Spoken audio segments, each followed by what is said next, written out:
Everybody say hello to Kyle.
Everybody say hello to Kyle in the chat room.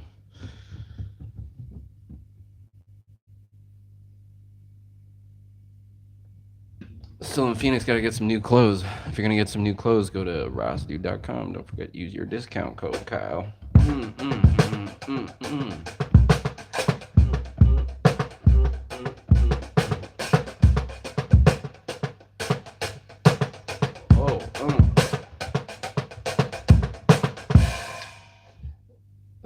Let's record something.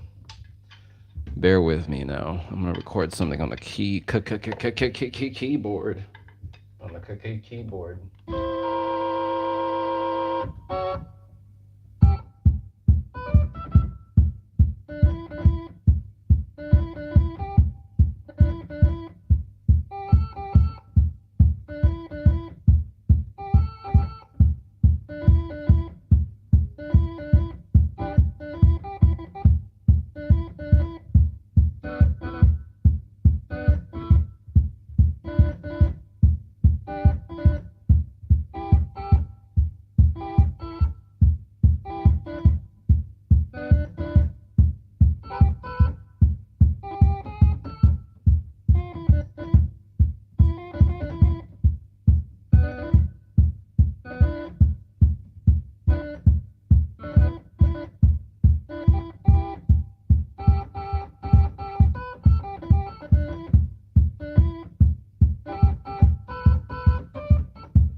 All right. Maybe we should, fuck it. Let's just play the drums for a little bit more.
let's make a loop.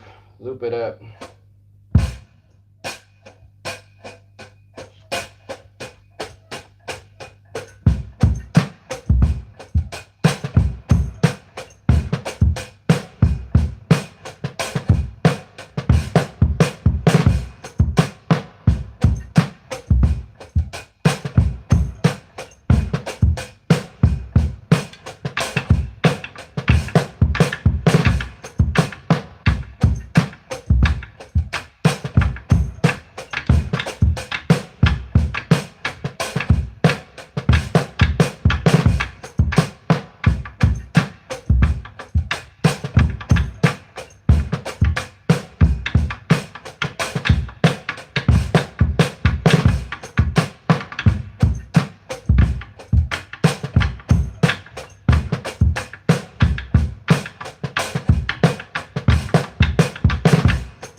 fucking warm in here, dude. It's springtime. Springtime. Springtime. Springtime. Springtime. Springtime. Springtime. Springtime. Springtime. Springtime. It's fucking springtime, baby.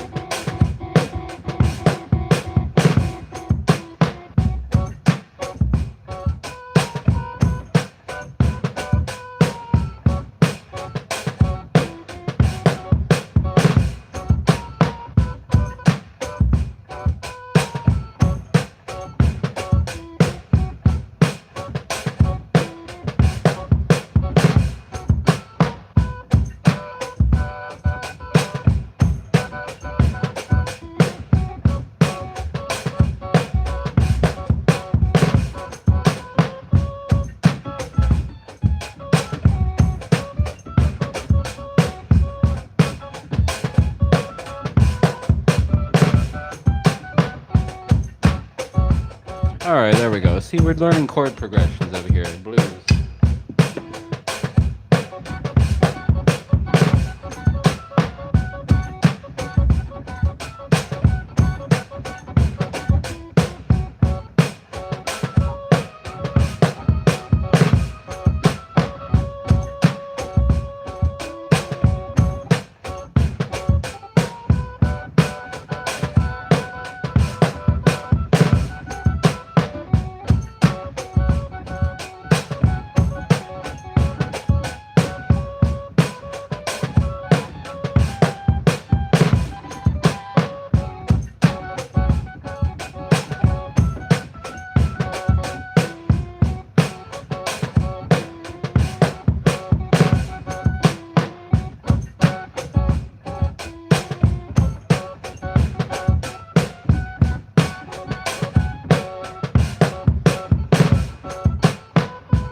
What the fuck are you doing, dude? Play that shit. All right, all right.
could say we pitch it down. We pitch it down and chop it. That's pretty fun. Pretty fun. Some bluesy Wild West type of bang bang bang bang type stuff. Pitch it down. Dude, it is warm in here, dog. What the fuck? Is my heat? My heater's off. My heater is off. Okay.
There you go. You have a little jingle right there, man. You have two.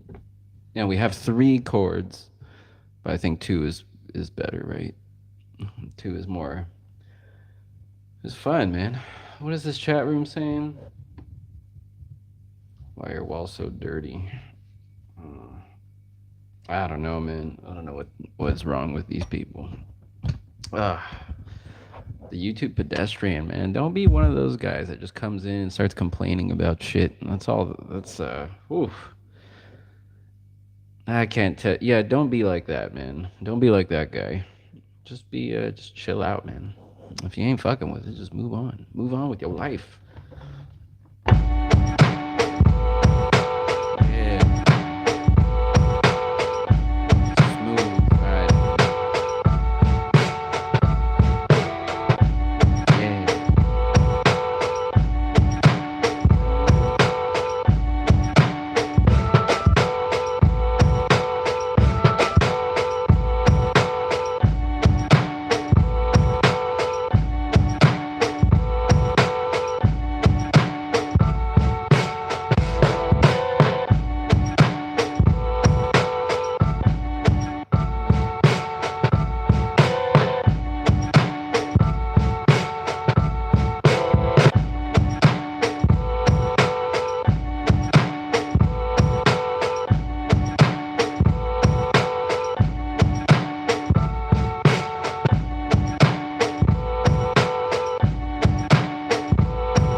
gosh, dude.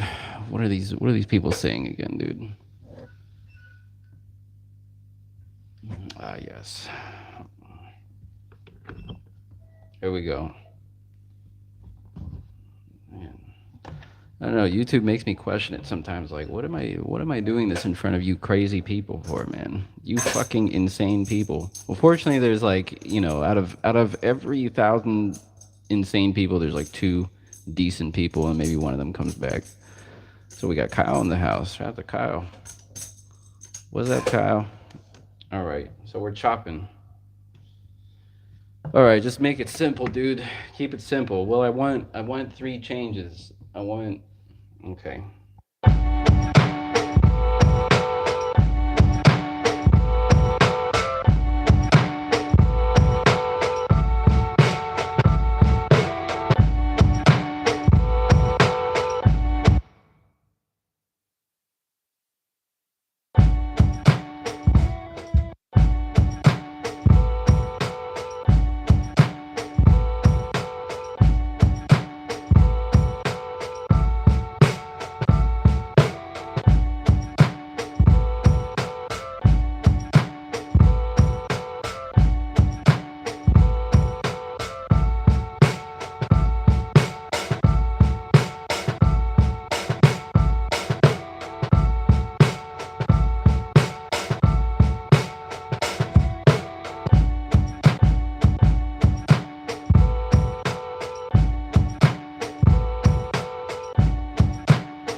All right. Saved.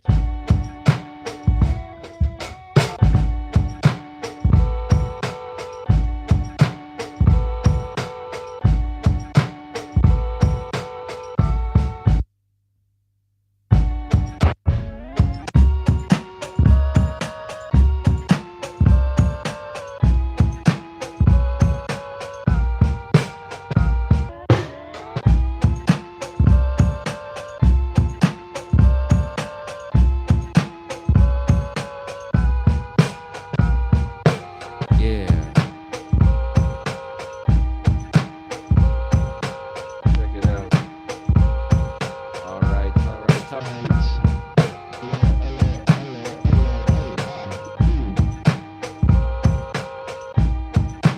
Jump on, jump on, jump on. What's cracking? What's good? BG? A BG. Do a BG synth. Yeah, man. Yeah, man.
along to it.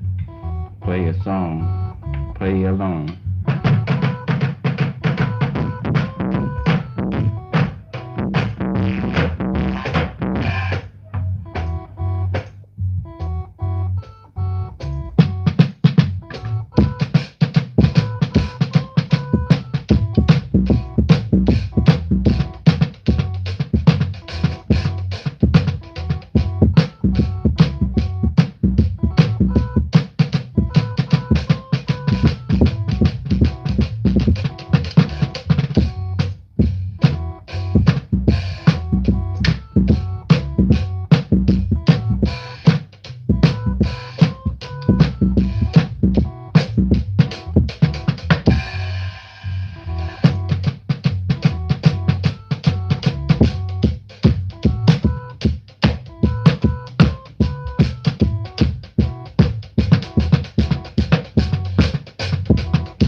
What are we doing, man? What are we doing? It's almost break time. Hey, you can't take no breaks. Get back to work. What? Yeah, man, you better play that fucking tune. You better sit there and play that music. What am I supposed to play, man? I've done everything that there could be done. Maybe you gotta do something like, uh,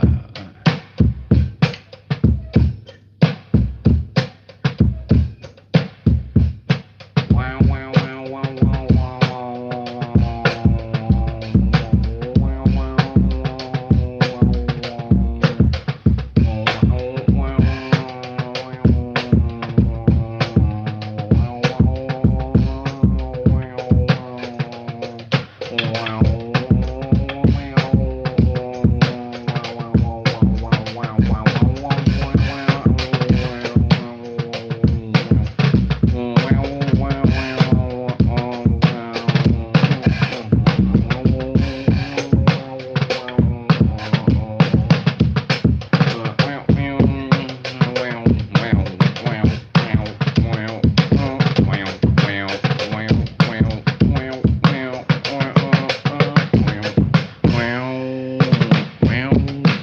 meow, meow, meow, meow,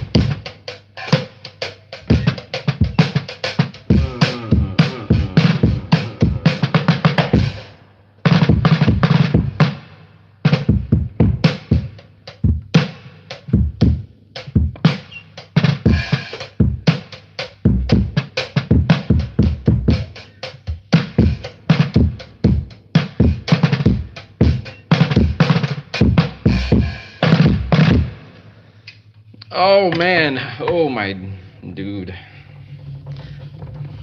I need a proper padding. Need a proper padding for my chair, dude. This thing is just hard plastic. All right, let's take a break. Break time. Make a break time song real quick. Okay. Break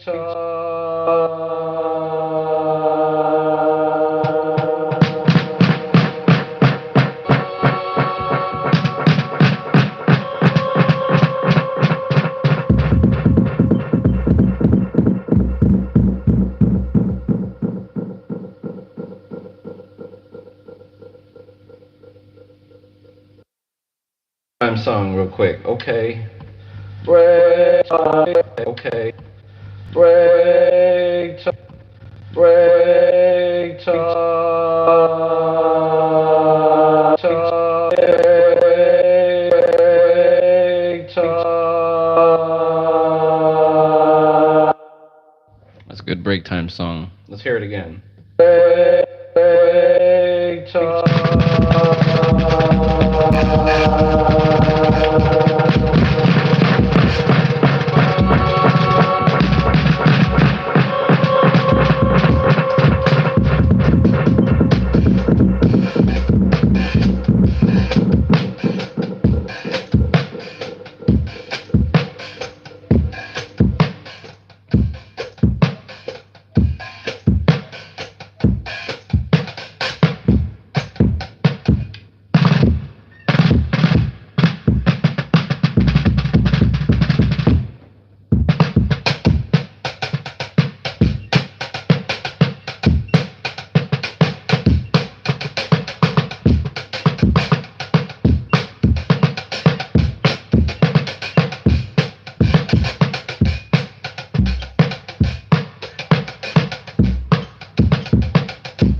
Oh my god, dude. So we discovered triplets, man, and all the different patterns you can do with a triplet, right? You can go 1, 2, 3, 1, 2, 3. Uh-uh. Mm-mm-mm.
Break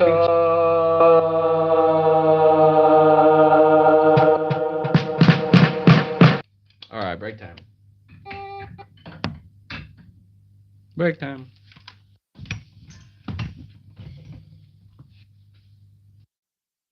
Smoking on the Gelato 66.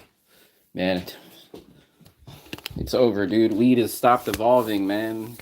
The evolution of cannabis. We have reached the fucking highest peak of it. We have reached the highest heights. It's not gonna get any better, dude. Alright.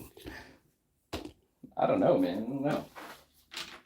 When it's good though. Yeah. I'm about to smoke up too. I'm about to smoke on some of that good shit from Stinky, dude. From Big Stanky Robinson. Sounds like a blues artist, dude. Here, pull up my background. Where is it? We're gonna sit and we're gonna congregate and contemplate what the world could be, what it is, and what it could be. This is where I was earlier today. I was on top of this mountain with the broken tree, dude. At the Nissan dealership getting an oil change. And just get rid of that car, dude. You never need an oil change ever again in your life. The only oil you'll need to get is olive oil for your meals, for your pizza. I don't know, man. I got a lot of ideas, and it's time, man. We have to do this shit. We have to do this. I just woke up, man. I woke up at fucking 2 p.m. in the afternoon. Now I can get mad at myself about it. Or I can just get up and just do what I'm supposed to do, right? I think this is a really cool time, man. You get to just stream on YouTube, document the process. You drive too much. That sucks, man. Driving's a horrendous thing. A horrendous thing for a human to have to go through. I've been through it, man. I was driving. I drove, man. I spent years of my life inside a car. Can you believe that? Trapped in a car, dude. Trapped. Because I thought the same thing. You don't need a car to get where you need to go. Or you need a car, rather. I need that car, dude. I was trapped.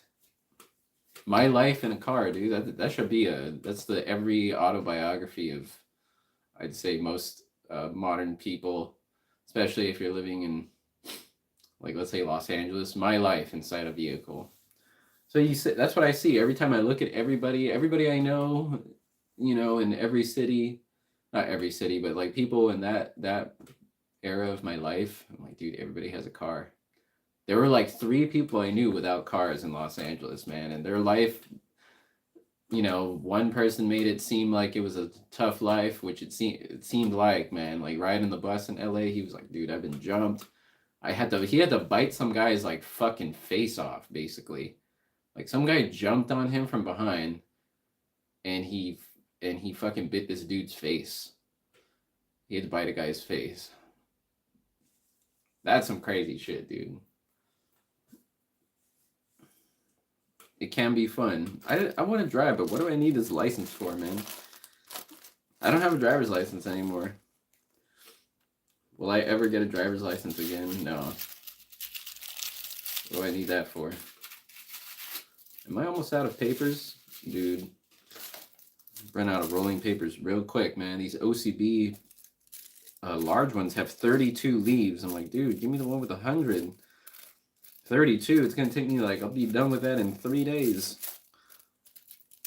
What I do is I tear them in half. I just roll small guys. Roll little tiny guys. Almost the size of a zigzag, you know. Just a little short. That's fine. Smoke smaller. Smoke a little bit less. Yo, put on them tunes, dog. Where them beats at? I don't know, man.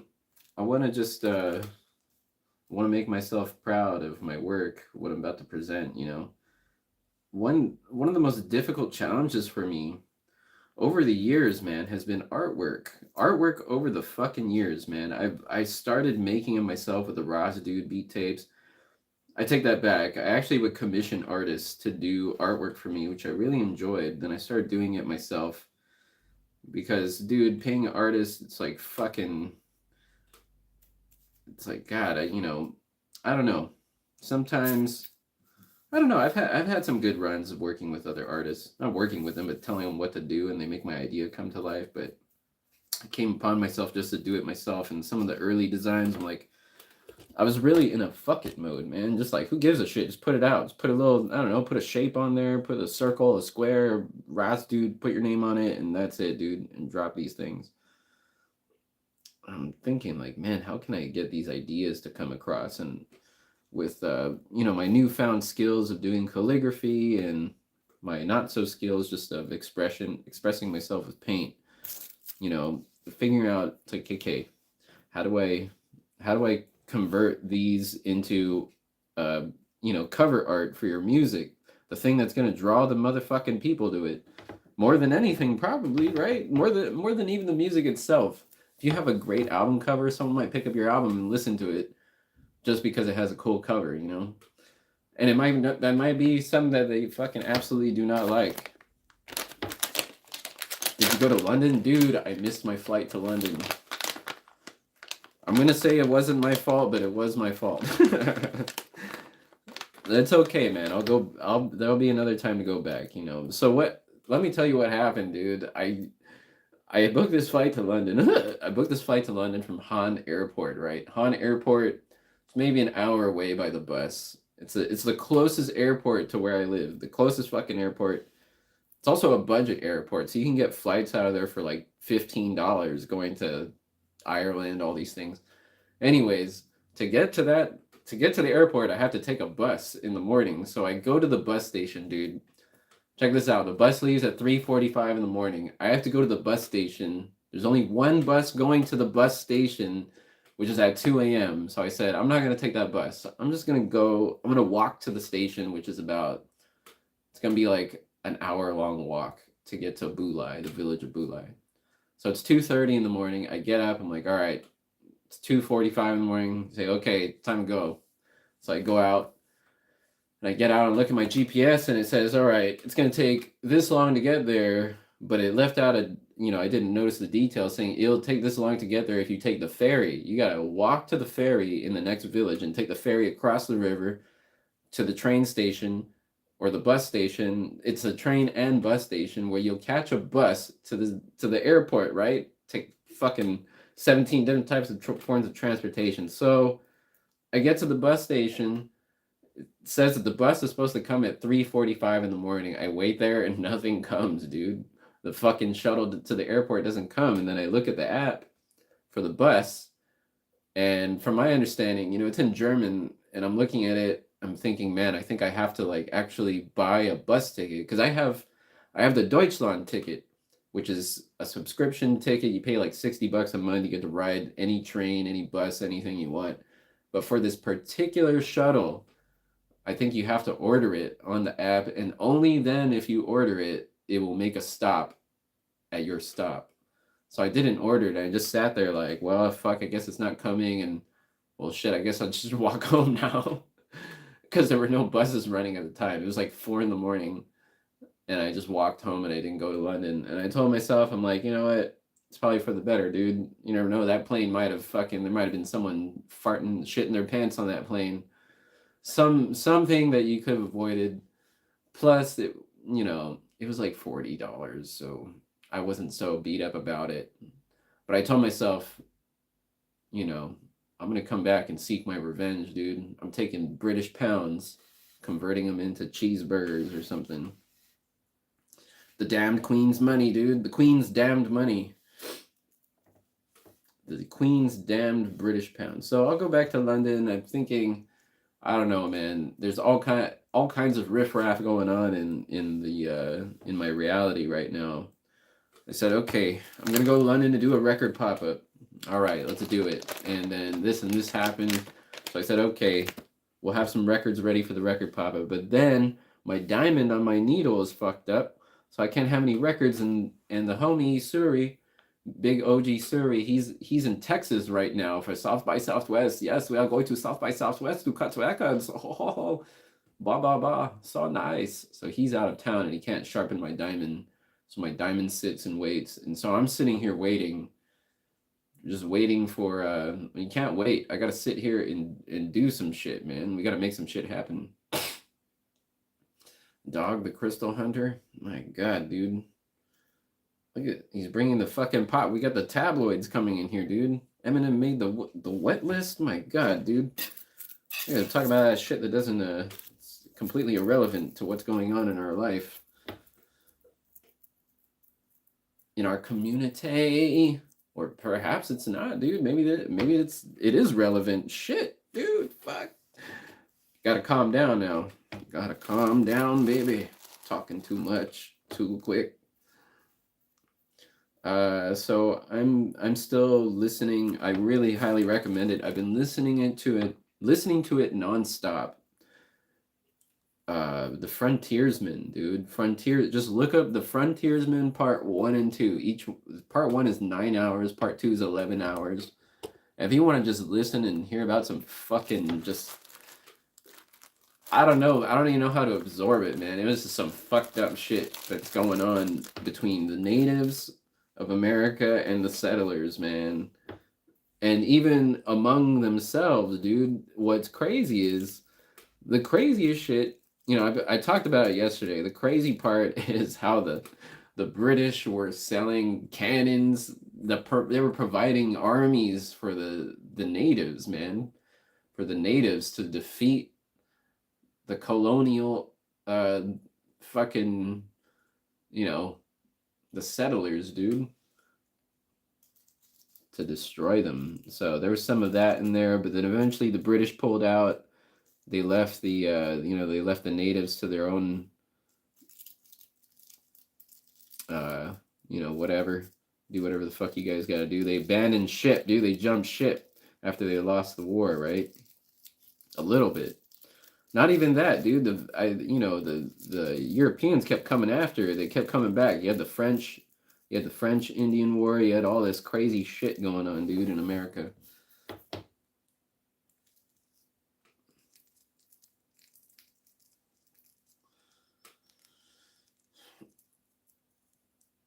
I guess I do. I mean, yeah, man. You know what the thing is that okay, we got D-O-double-G, the Crystal Hunter back here. You know what? I guess that does, man. Okay. I was a huge Eminem fan for like 4 albums. The thing is, Eminem is still big in this world, dude. He's like the fucking gigantic. You go to like in France, all the little kids listen to Eminem and shit. Now he's on a list of fucking questionable people. Probably, I don't know, man. Yeah, it's kind of fucked up, but I don't give a shit. I don't listen to Eminem anymore anyways, but I guess I should, Hey man, that could put like another huge conspiracy because you look at the content of Eminem's lyrics, it's all violent and fucking this and this and that. It's like, man, he was a chosen puppet to promote fucking uh horrendous things perhaps.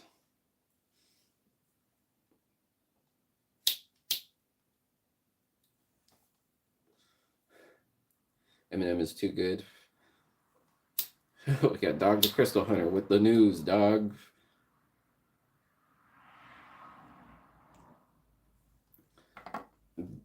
The British probably seen the wrong that was going on. No, it was more of the like, everything is in their interest, right?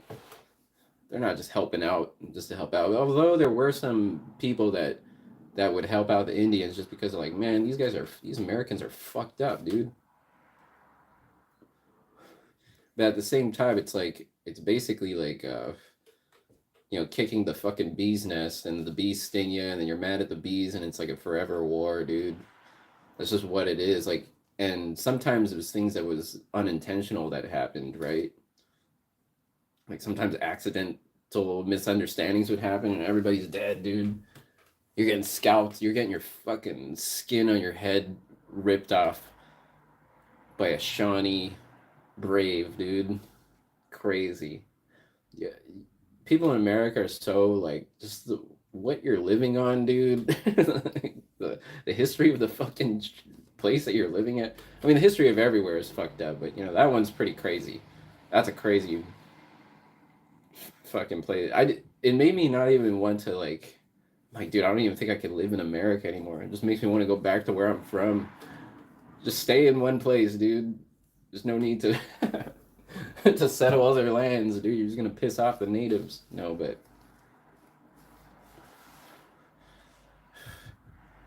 natives are already killing each other. Yeah, they were warring with each other. Everybody was fucking at war, dude. Back, I mean, even to this day. But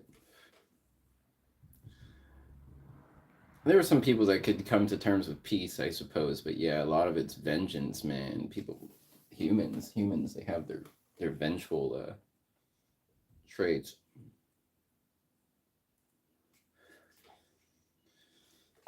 I don't know, man. I don't know what it is. I saw this little study on rats. Probably some guy that Freddie G sold, manufactured these rat dissecting machines for. It was a study on some mice where this guy created the perfect environment for the mice to thrive in, and the mice eventually like they duplicated so much, and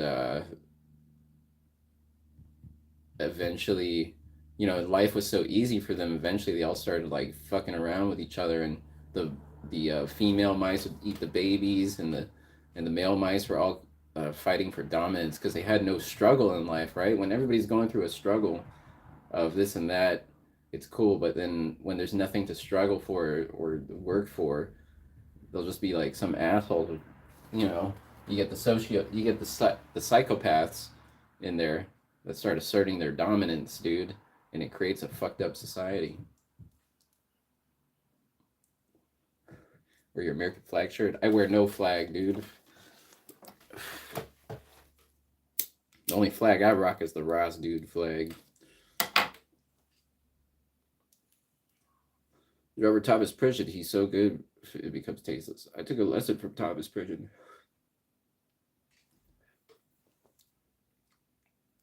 I remember the day I took a drum lesson from Thomas Pridgen, dude. I think I paid him like, I don't know, like $200 or $300 or something like that. I go to this studio in North Hollywood, and he just posted online. I think he was on Instagram like, "Yo, I'm giving lessons," and I hit him up. I said with the PayPal, I come over, and he gives me a lesson, dude. But first we smoked weed. I was like, "Yo, man, I got some weed. You want to smoke?" He's like, "Fuck yeah, man!" And we just smoked some insane OG. We got really stoned, and I remember I was such a fucking uh wouldn't say dimwit, but I brought my Pelican case with my recording equipment. Like, yeah, can I record? He's like, nah, man, fuck that shit. We're just gonna practice. I'm gonna teach you a few things. And he taught me counting out loud. He said you have to count 1, 2, 3, 4. Everybody say hello to Nicole in the house. We got Nicole, we got Kyle, we got Freddie, we got Andre, Big A from the shelter, dog. Over here in the Moselle, dude. I went for a hike today. The land is a little dry, man. I don't know what that means. Last spring was a little bit, the entrance to it was a little more cold and wet. This spring it's fucking dry out, dude.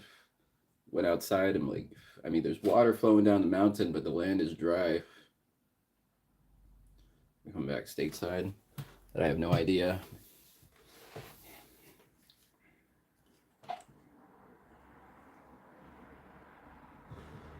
Probably happened soon enough. Seems like there's a lot of opportunity in America, dude. If I can re-immigrate to America, coming to America. Where in America would you fucking live though? That's a thing, you know. I'm reading this book on the frontiersmen, and they're talking about Ohio and Kentucky. I'm like, dude, I could probably live out in Kentucky somewhere. Just give me a fucking just a place that has internet, man. A quiet cabin in Kentucky, the Kentucky Ohio border. Dave Chappelle lives out there, Ohio.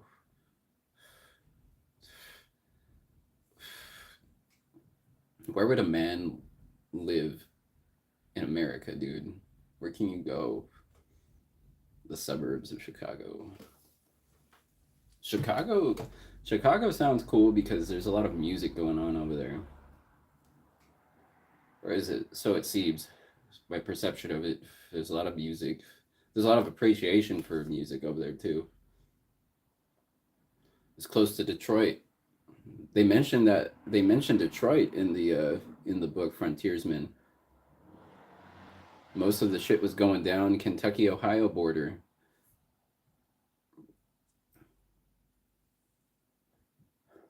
The whites had the Ohio side, I believe, and then the Indian man had Kentucky.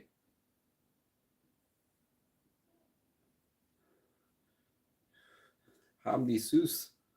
Yo, you grow weed? Not yet. Looking for the right time. Perhaps the time is now, dude. Go get a tent. Because it's warm. You stay in Phoenix because it's warm. The thing is, man, if I wanted to live in a warm place, I'd probably just move back to Guam. If I wanted to live warm, there's some places where I'm like, why is it so fucking hot out, dude? If I want to live in the heat, I'd just go back to the island. It doesn't make sense to me to be hot in other places. That's why I'm like, out here it's cool, man. Dude, Ireland, oh my gosh, Ireland in the summer. That's like the fucking, that's like a haven in the summer. That Irish countryside, dude, nice and cool, cool summer weather. I was actually thinking about it today. Like, there's people, okay, people out here live in cold weather primarily, and then they go to warm places to enjoy, right? To enjoy themselves. Like, what if I'm that dude that's like, I live in a warm place, but go to cold places to enjoy myself, you know?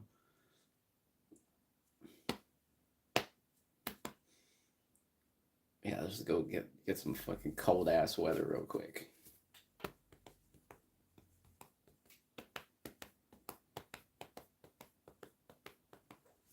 The desert life, man. I don't know if I could do desert life, man.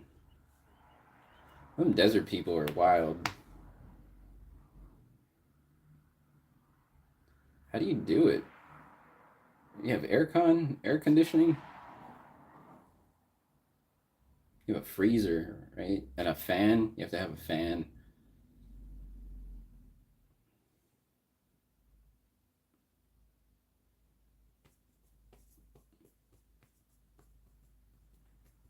You need a place with a lot of green.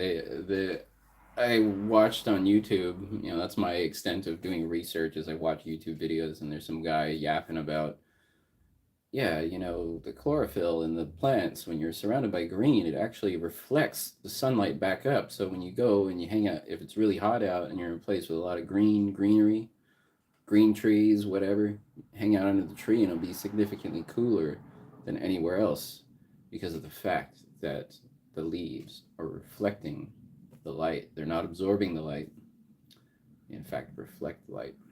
It's pretty cool. It's like, man, that makes a lot of sense to make like a hat out of fucking sword grass, right? A green hat, fresh woven hat. I don't know. Four seasons. I grew up most of my life with two seasons, dude. Rainy season and dry season. Living on the equator is a trip, man. It's so strange living like growing up near the equator because everything is quite predictable. I don't know, not predictable. I can't say that, but it just moves differently. Feels like shit moves slower, man, at the equator, which I think it does. You know, things just develop slower on that outside that outer ring, dude.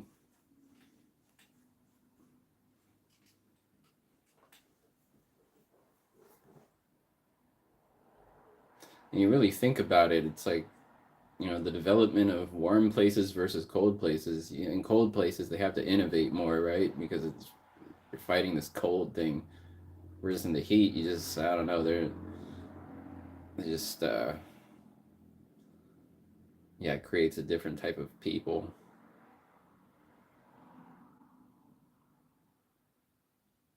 50 degrees feels like 90. Yeah, man, that's what it's weird when you adapt to cold. It's like right now, dude, like it's fucking warm in my house and it's probably what, like 55 degrees, 55 degrees Fahrenheit. Out here, when I say something like that, they look at me like I'm fucking, like I'm stupid, basically. Imperial system. Oh, he's under the imperial system. Let me tell you about Celsius, dude. Okay, the coolest thing about Celsius is that 100 Celsius is when the water boils. And so you could just boil. Yeah, I didn't even know that shit on my own. A German friend told me, he's like, oh, 100 degrees Celsius, that is when the water boils. Oh, so precise. I'm like, dude, what? I can't tell you the boiling point of water in Fahrenheit. It's like 212 or something, but I didn't even know, dude. I just like, yeah, you just put that shit on high until the water starts to move. They measured it, man. 100 Celsius is boiling point, and then 80 Celsius is where you cook chicken at, man. You cook chicken at 80, just under boiling point. Cook a chicken at 80 C for like 45, 50 minutes, and then you get the most moist, juicy chicken. If you What I learned is that if you boil chicken on a higher temperature, it actually it dries out the meat. So that's why I'm like, man, when I go to a restaurant, it's like, why is this meat so much better? It's because it's like, dude, because they cook it at lower temp and they probably cook it all fucking day before they serve it to you. Low temp cooking, slow cooking. I don't know, guys.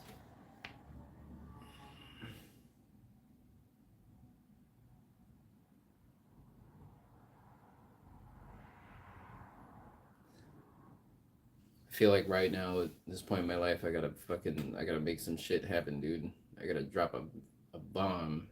Speaking of bombs, man, I saw three fighter jets in the sky today. I'm like, what in the fuck is this shit? Doing their little exercise. Like, man, what the disturbing the peace, man. That shit should be illegal.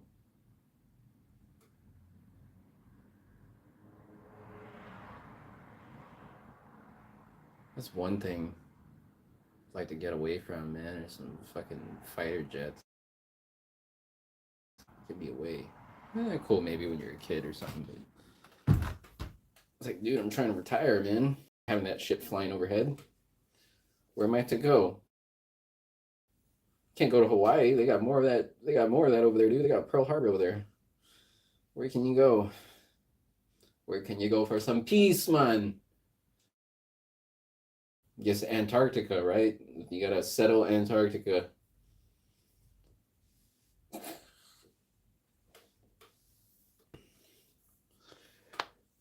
I don't know, man.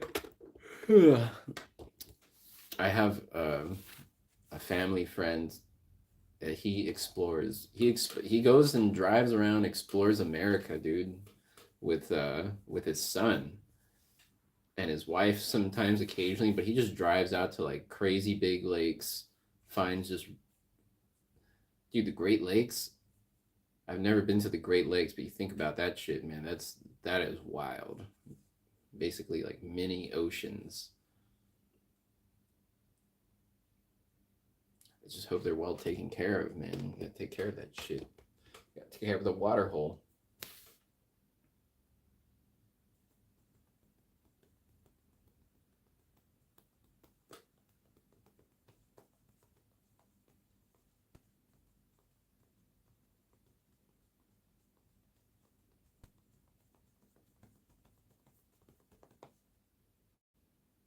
Man, hot plate rice cooker. One day I shall have everything, dude. Off. I don't know. I don't know if it's good to have everything though. What? Have an oven and a grill? Pizza oven, grill, oven. I would really like one of those little Japanese grills, the Japanese coal in it. That would be nice. A wok. Oh man, for cooking, dream kitchen. Dream kitchen definitely. I would like every dish to be something that I made, whether it's like carved out of wood or some kind of clay pottery, special stone. Dream kitchen, pizza oven, wood fired pizza oven, perhaps even with a gas option. Nah, wood fired pizza oven constructed out of stone.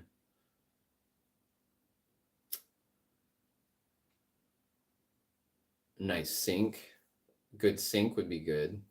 Actually, I think more better than a sink would be small sink, but have a dishwasher, right? Okay, you need a dishwasher.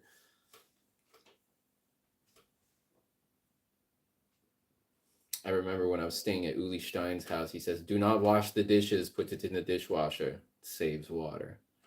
Never thought about that. I'm like, yeah, probably save fucking shitload of water using a dishwasher. Use it right.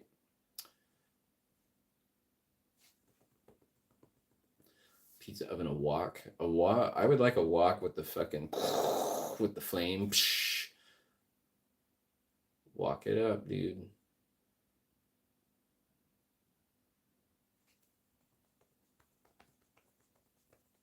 Now, do you want a flame? Do you want flame stove or a convection? I think I could work with convection as long as if it tells me the temperatures, that'd be really nice. Ugh. I used to rock a wok. Wok was my tool. I learned about wok cooking, like cooking veggies or the Chinese style made with Lao. He tells you all these different techniques, and what you do is for vegetables is that you blanch them. You blanch them first in boiling water for like 1 minute, and you pull them out, and then you put your wok on the highest heat. That's the thing about the wok is you always have to cook it on super duper high if you want to get it correct. And the thing is with dry vegetables, it'll burn the outside before the inside cooks. So you cook it real quick in water, and then when you throw it in the wok, it will simultaneously cook the inside and the outside, and then you can get it nice and browned without burning it.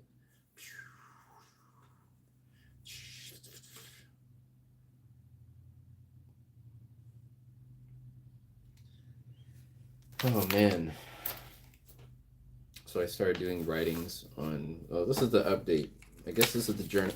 So one thing I thought was funny about these YouTube videos, like some people would be like, some people come in and say, "Who's he talking to?" And I have to think, who am I talking to?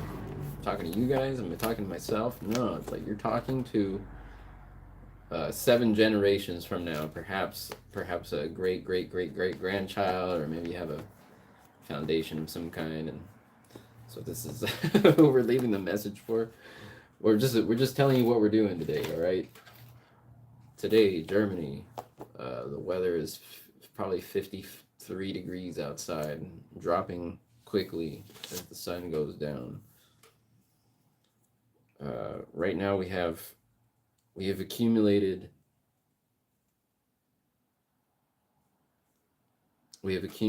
thousands of audio files, fragments of a story of man.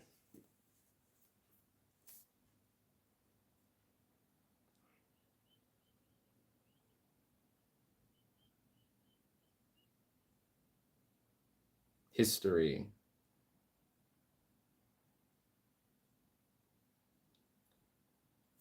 They talk about his story. That's what it is. This music is his story. So one thing that's weird about music, and people pass judgment on, it's like, oh, it's good, it's this, it's fucking, oh yeah, I like this artist better, or something like that. I don't know if you're fucking looking at it, you're looking at it the wrong way, dude. I don't know. It's just facts of somebody's existence. That's what it is. You don't like the facts.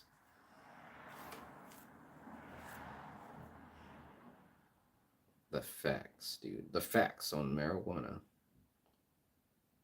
Some people got the facts all twisted, dude.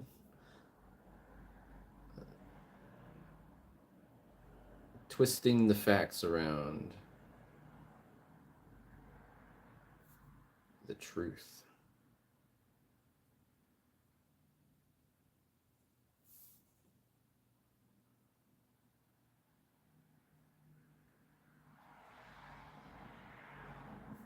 The truth.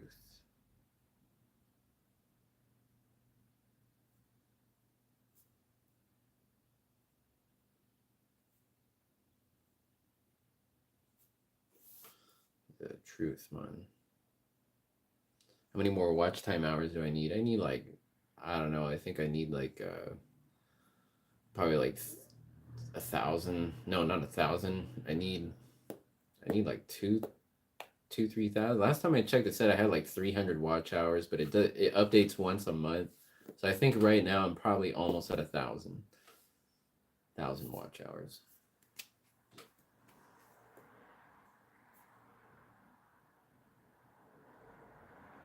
Let's see. The watch hours thing, it's like, man, that could be real easy. I just need to fucking have my radio station playing. But the thing is, dude, is that there's a fucking order of how to do everything so that everything is covered, man, in the systems that are in place. Basically, I have to take all my music files, I have to organize them. I have to range all the data, the metadata, and then I have to upload all the information, which you guys see me do before. I have to redo all of it. I'm going to redo everything because right now everything's random weird numbers. I want it to be from 1 to the latest whatever the fuck it is, dude, in my system. A really nice organized database of all my work, right? And then have that be in the system so when I stream, all of it generates ads. That's one way around it, actually, to monetize my channel. It's just to play my own music that's published. When you play a song, like if I played a Prince song, or if I played one of my songs on this channel right now, it would probably have to run an ad on the replay, or it would actually have to run an ad on the replay, or it would mute the song, or you get your channel flagged. There's all kinds of different things that can happen. But if you play your own music, it runs ad revenue, and then your music makes the money, and then your channel makes the money, and then you're making like double the money. It's pretty cool.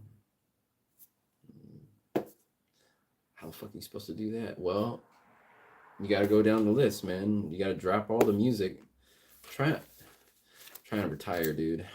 I got my retirement plan. I have my fucking retirement plan. I gotta get these things done, dude. And when it is done, I can jump up and down and maybe have a nice meal, right? Turk sauce, Guten Morgen. It's Guten Abend here, dude. The sun sets. Is dusk. What time is it? Sun. Did we smoke one? We didn't even smoke one. I got some really nice sour diesel from Stinky. Sour diesel is not a strain that I would say I smoke a lot of, but I've smoked a lot of different types of sour diesel that were this and this one, but this one it smells like gasoline, dude. Like ooh, smells really nice. The color is a little bit light. It's kind of light.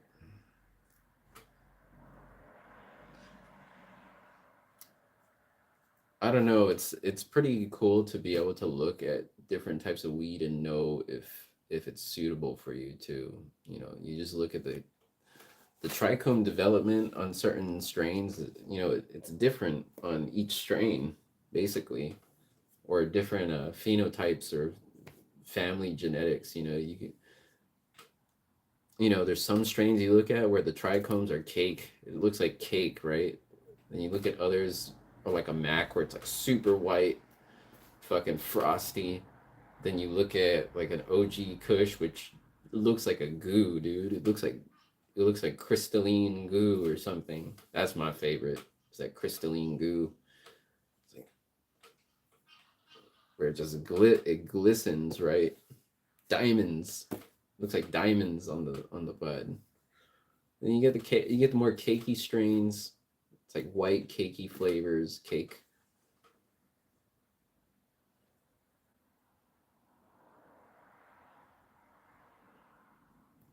You know, like those. This one is more of a. This one's like frosty, little cakey style.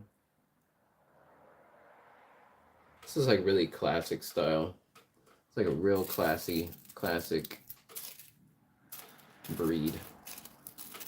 Guten Morgen. So we're gonna do a cannabis study right now. Some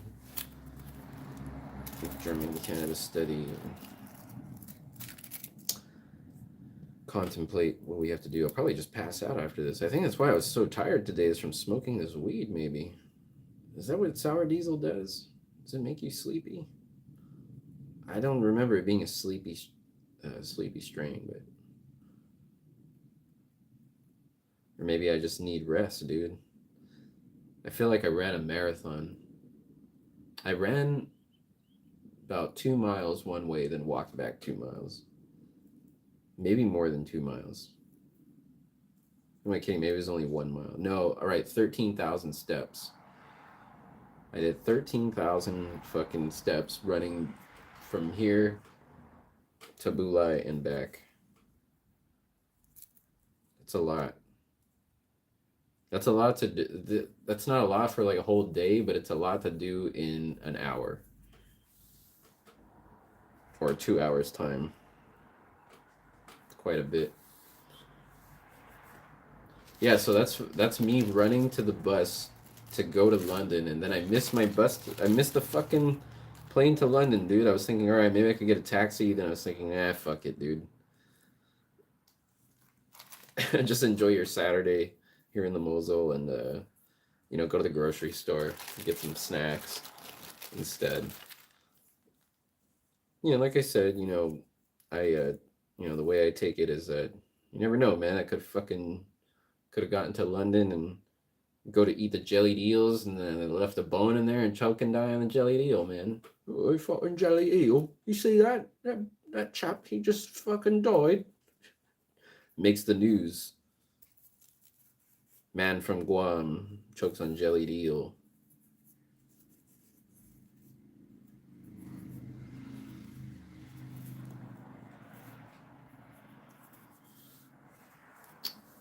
I guess you gotta live where, the risk of choking on the food is, it's gotta be your favorite food, right? That you'll even risk choking on it. Dude, Italy was great, man.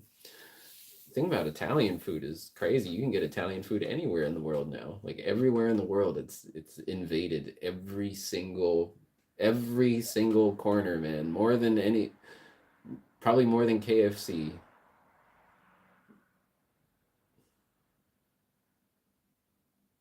KFC is crazy, man. That's its own thing. Like its own they did their own shit, man. It's not even it's fried chicken. Where did Kentucky Fried Chicken, dude? Straight from original recipe, straight from Kentucky, man. New age. That's some new food. Kentucky Fried Chicken. They innovated, man. They innovated something. I think the next time I see a KFC, I might go in there. Be like, yo, what's up?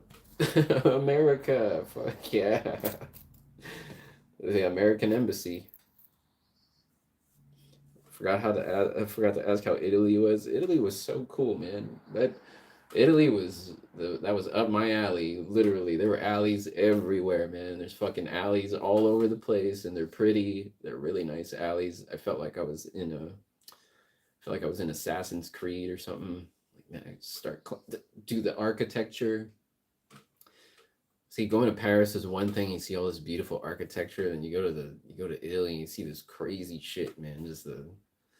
And it's by the ocean, Venice. But dude, Venice is trippy, man.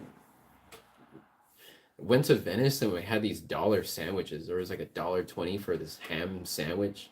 This is older Italian guy. He's been there since the '60s, and he's been making these dollar sandwiches, and tourists line up around the block. But we knew a guy that knew a guy, and he just went in and went to the front, and he got 3 sandwiches and 3 little glasses of wine. I'll probably cost like $6, dude.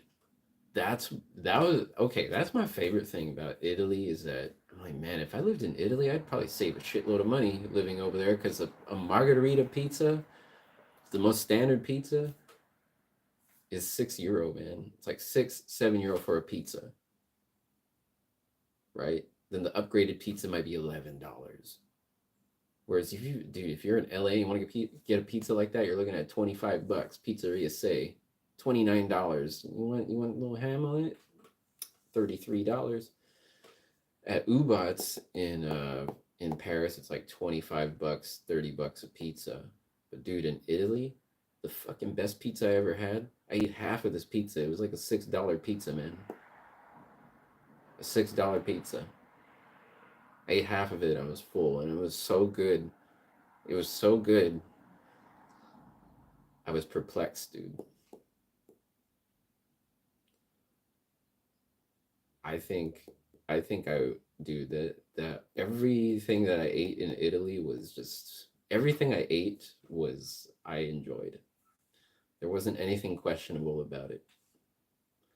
I ate it and I was just like fuck, this is the real thing. This is what it is. This is where it all comes from.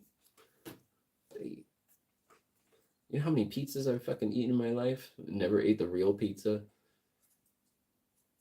But yet again, pizza's strange food, man. Because I've tried really good pizza, but then you taste real pizza and you're like, oh, okay. It's pretty much the same thing as all the other pizza. but but there's something magic about it. Buonissimo. This pizza from Naples, man. And I ate pizza twice in Italy.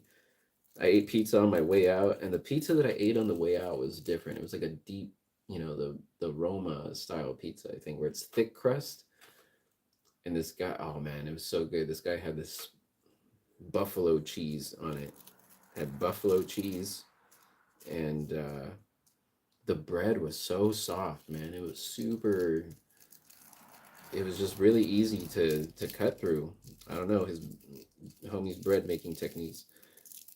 I think it just comes down to the flour and the sourcing, man.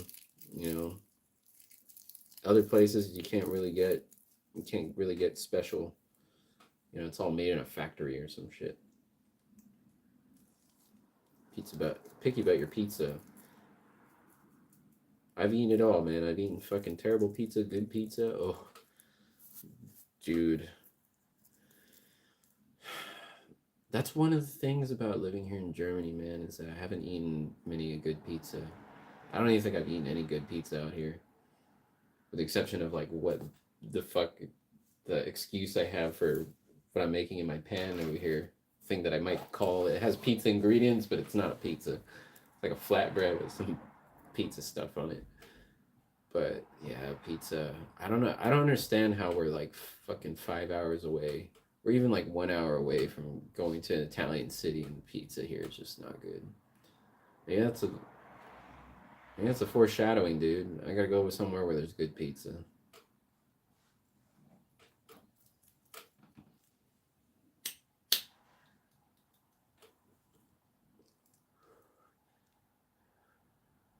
Where will life take me, dude? Could you get sick of pizza? I don't think so, man. Fucking. After eating over there, I was like, they were telling me, yeah, rent out here is super expensive. It's like, you know, way more than most cities in Verona. And then I look online and it was like a, you know, studio apartment for 400 bucks. I'm like, what are you talking about? This one for 400 euro right there. You just get that and eat pizza all the damn time. I think it's better just to teach yourself how to make pizza than to if you can grow tomatoes and garlic and source some olive oil, you can make pizza. Source some good flour. You can just make the fucking best pizza ever.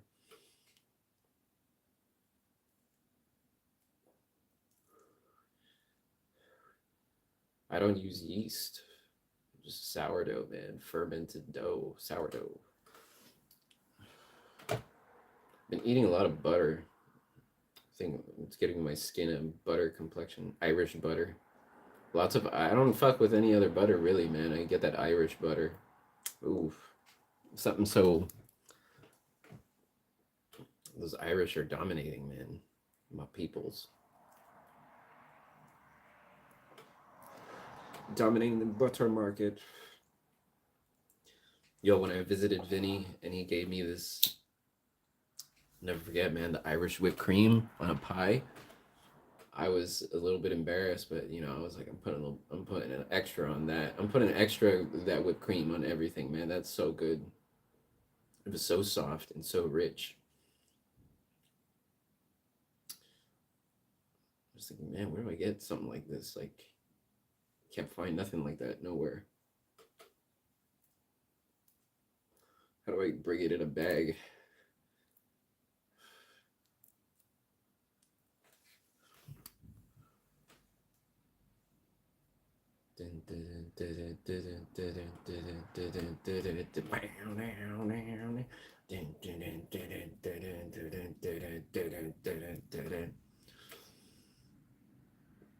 Still listening to the Hooker Blues. I kind of want to get a guitar now. I feel like I need a guitar.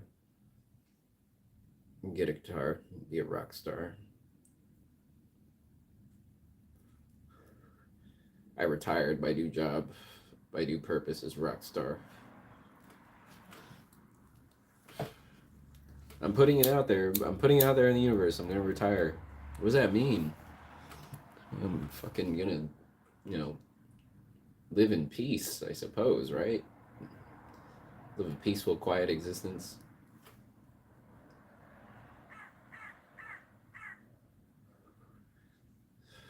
I know multiple people retiring.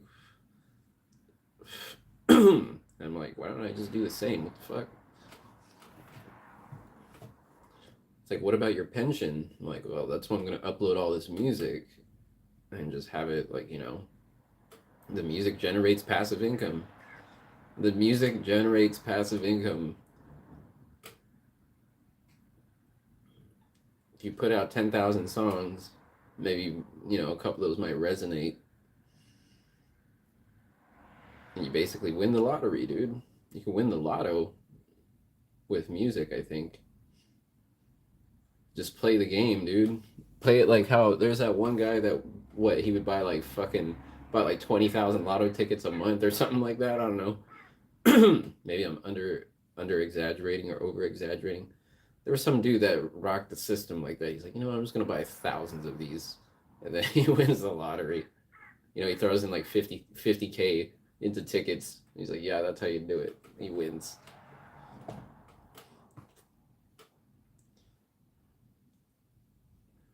Just do the same with music. You get that one beat, the one that you just don't even know, and it gets in a playlist, and it gets in another playlist, then it gets to the top of some other guy's playlist, and then that's your retirement, dude.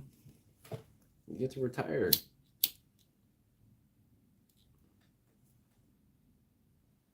Live in a retirement home.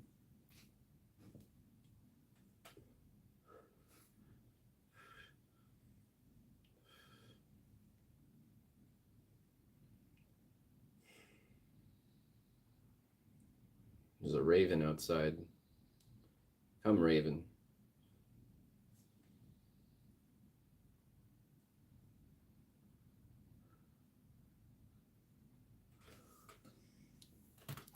Raven, Egyptian goose, all of them, dude.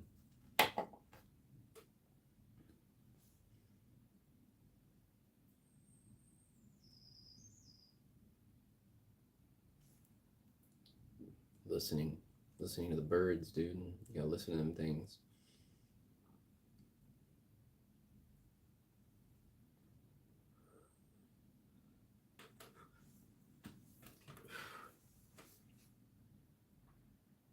Two joints and not bowls. I used to smoke the bong a ton, dude. You can go back and watch all the episodes that I was making beats. We'll smoke the bong like not that much, but we'll smoke the bong like 4 times an hour, maybe more. I mean, each time we smoke the bong, we're taking like 2 3 rips, triple shot, bang, and then you make a beat and you smoke the bong.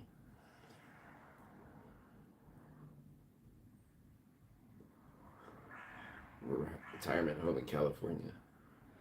I'm basically living in a retirement community. It's kind of weird.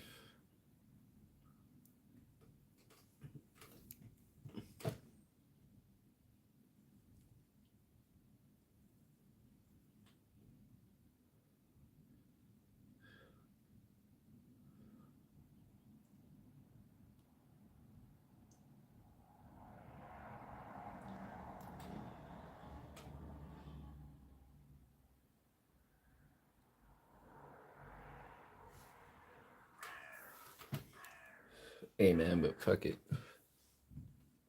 I'm awaiting the chaos of the winemaking when they start. Ooh, battery's almost out. I'm not gonna plug in. I mean, I'm gonna plug in here, but audio interface, not too sure.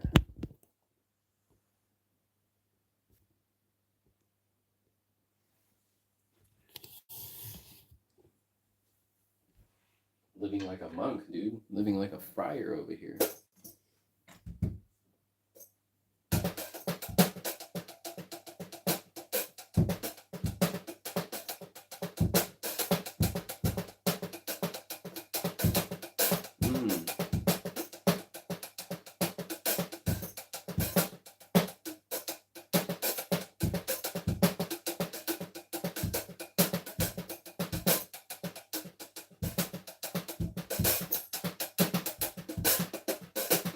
You ever listen to Dr. Octopus?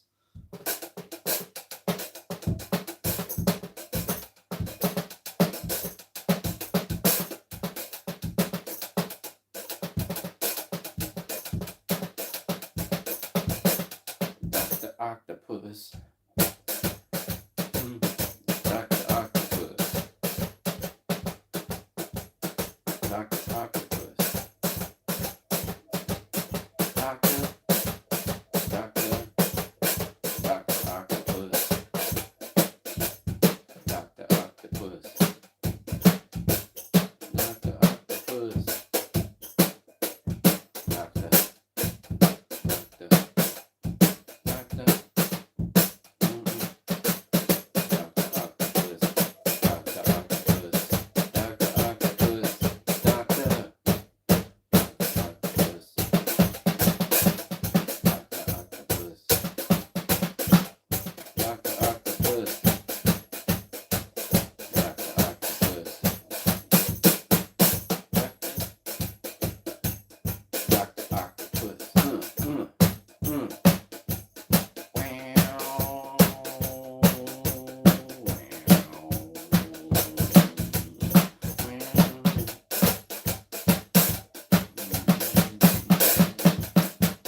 Dr. Octagon. Sorry, I was dyslexic. Dr. Octagon, Dr. Octopus. Dr. Octagon, a little bit. Cool Keith.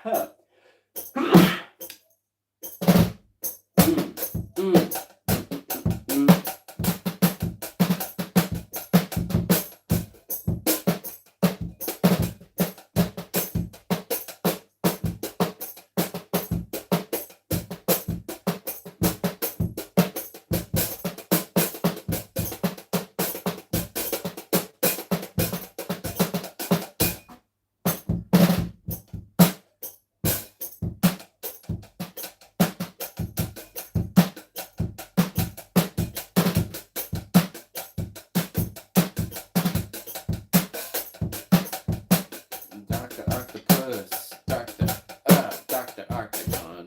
I mean, yeah.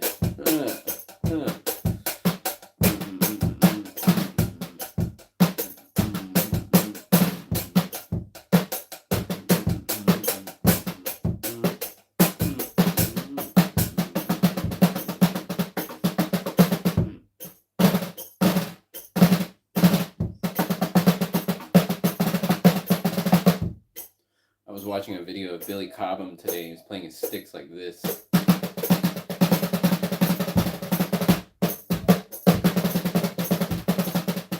Or he's playing like this.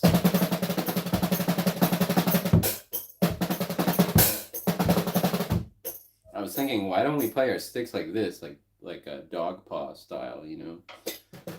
Because it kind of makes sense, like how you play a drum, you play it like this. Why aren't you playing your sticks like that?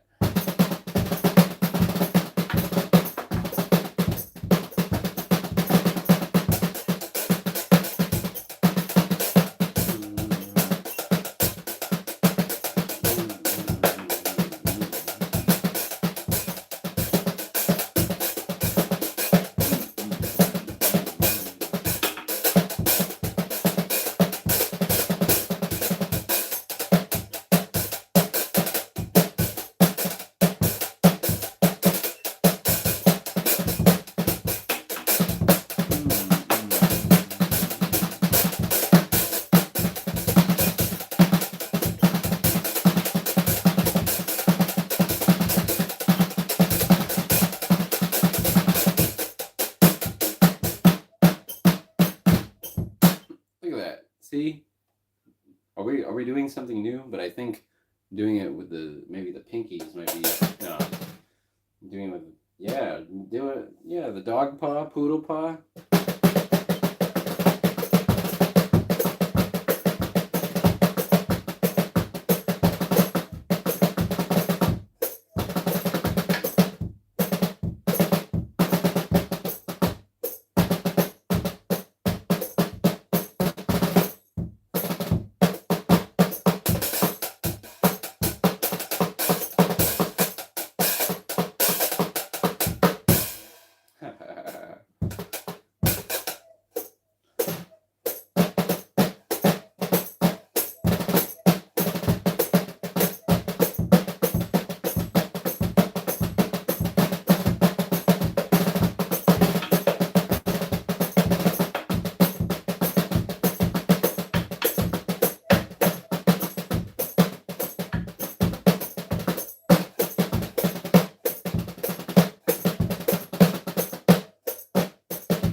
Thank you.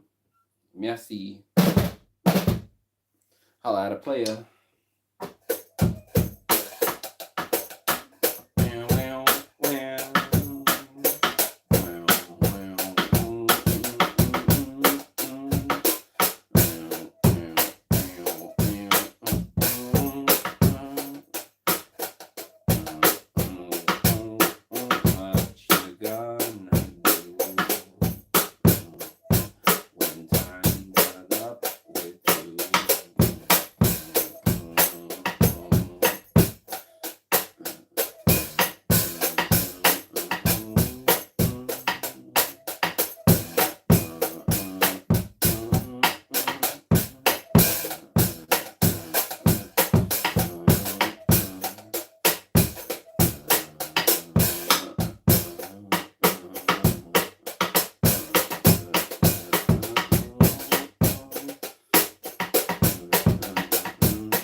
Oh man, the story of a man. He goes from one side of the room to the other, and he plays his drum, and he plays his tune, toots his horn, to toot the doo.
One, two, three, four. One, two.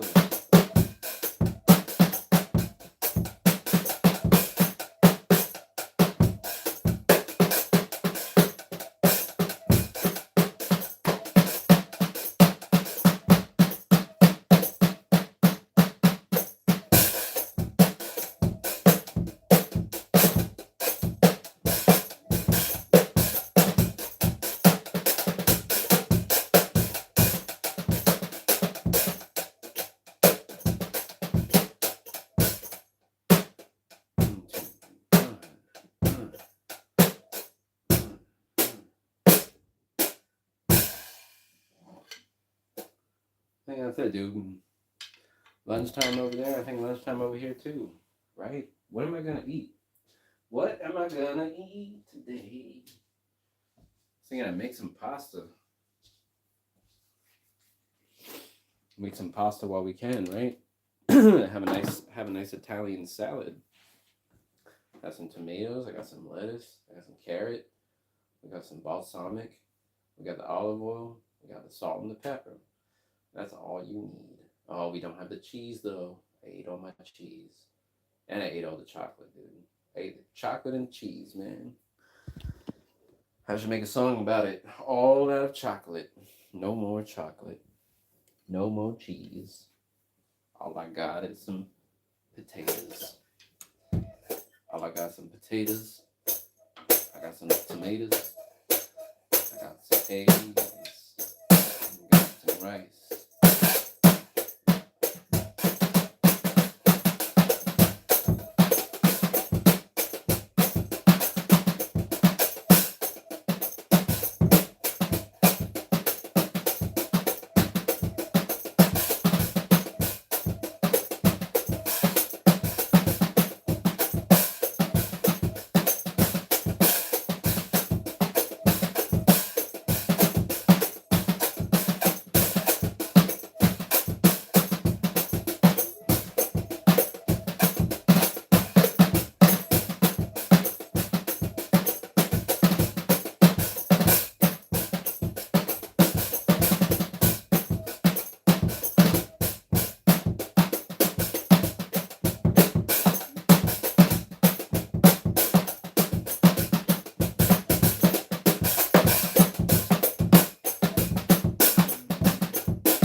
Wait a minute. So I heard that there was daylight savings time today, right?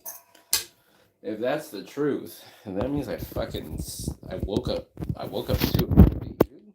I'm supposed to wake up at like 10 a.m. now, right? Is that how it works? It's like, no, dude, you slept like 3 hours extra. How does it work? Somebody explain to me. Daylight savings time. We're at 12% battery life.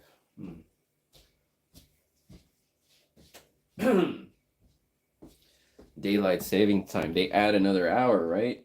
So they fucking start the day earlier. Is that how it works? I don't know what they're doing, man, but I think that's why I should just.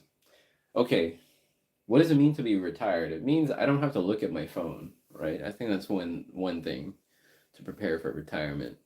Like, why are you looking at your fucking phone for? You're retired. You should be like, you know, experiencing life, right? Look at my phone way too much, man. Everything. Guess we're doing stand up now, dude. We're standing up. Time to do some stand up for the people. Hit them with my background though. Tell them some jokes, dude. Tell them some fucking jokes, man. Let's wipe the camera off first,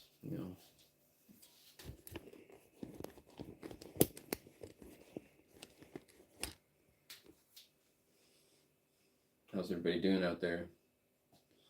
Where's my microphone? We'll do some stand-up comedy. Give me that. Give me my props.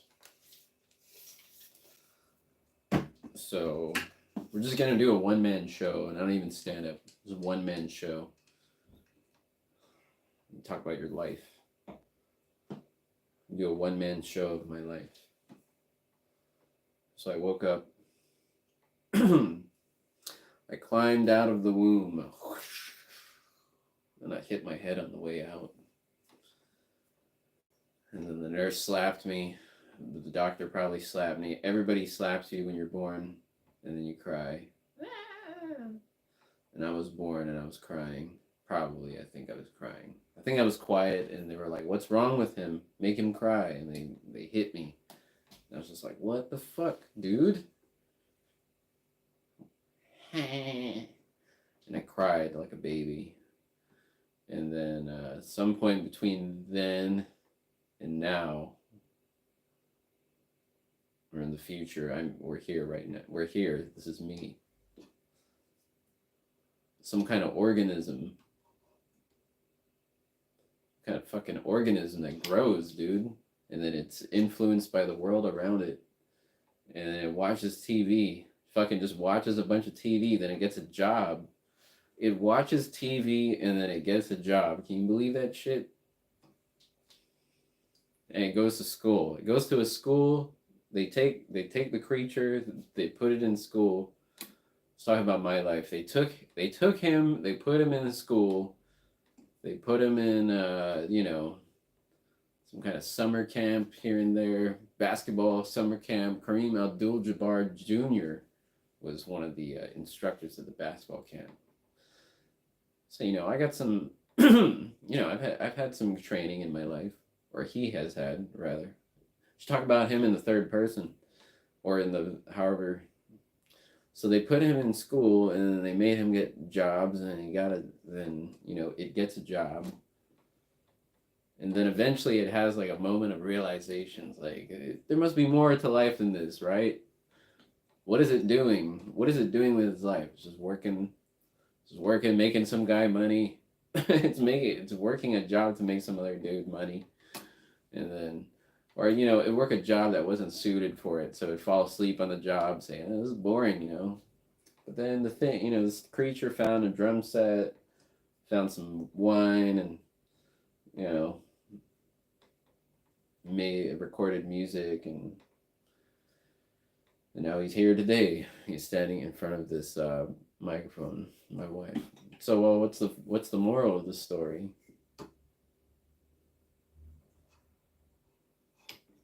We haven't gotten to that point yet, right? I'm talking about morals.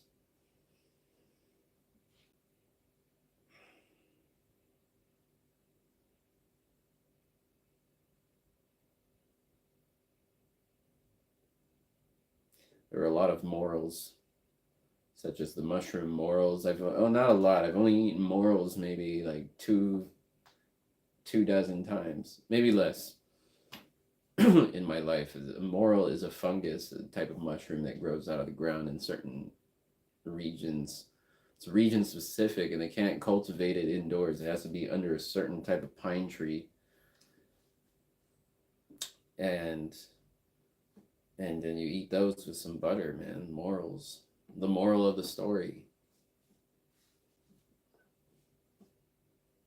Story, man. So the story. So what's the story, dude? What's the fucking story? All right. Oh, I'm a man of many stories. Think of any one subject, that's a difficult decision. Perhaps the crowd will talk about a story or demand a subject of story. Perhaps I have one in my bag from my adventures. Adventure, dude. When was your first adventure? I'd say my first adventure off on my own is not adventure, but I say the first real adventure is like, yeah, we're just gonna do it. Is skipping school. I feel like skipping class was adventure, right? That's what the appeal of it was. It wasn't like fuck school, well, it kind of was fuck school, but it's not like fuck school, fuck all this shit. I'm gonna rebel. No, it's kind of like, hey, you want to go to the beach today? It's like, what? Yeah, we're just not gonna go to class today.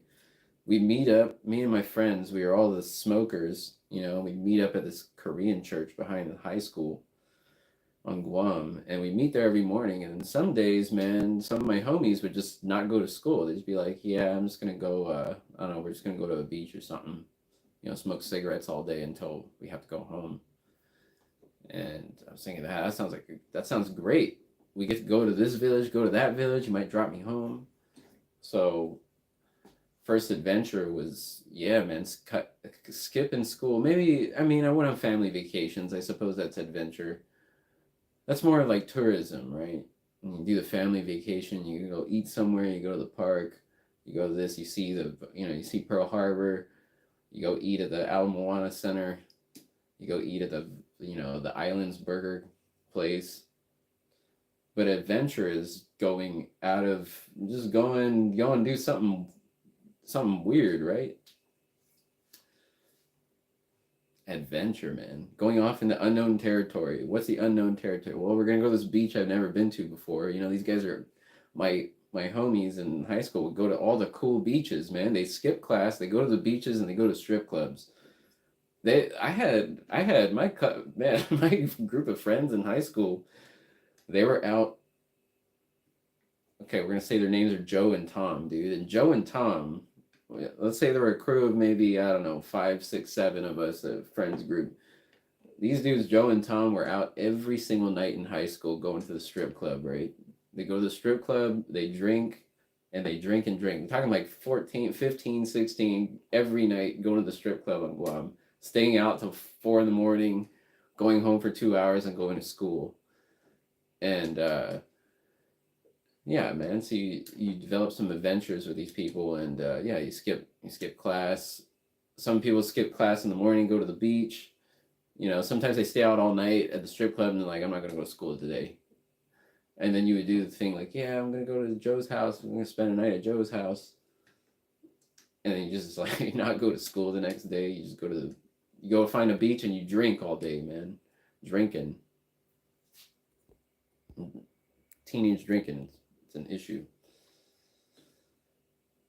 So we're doing this, there's been a lot of drinking in my life. Is that something I have to come to terms with? It's like, have you drank enough, dude? Probably. The thing is that I often, what I've noticed is when you reach the pinnacle of something, you get bored with it, right? I'm like, man, I've got to taste the finest of wines. Anything below that is just kind of boring to me. So it's somewhat of a good thing, right? To be able to just take your boozing to that level of well, here we are, man. We're drinking a, a bottle of wine that costs as much as your car used. used Kia. No, a brand new Kia actually. You drink a bottle that costs as much as a brand new Kia, you're just like, oh well, what am I doing? And after that, it's just like I'll just have water. Can I just get a good water?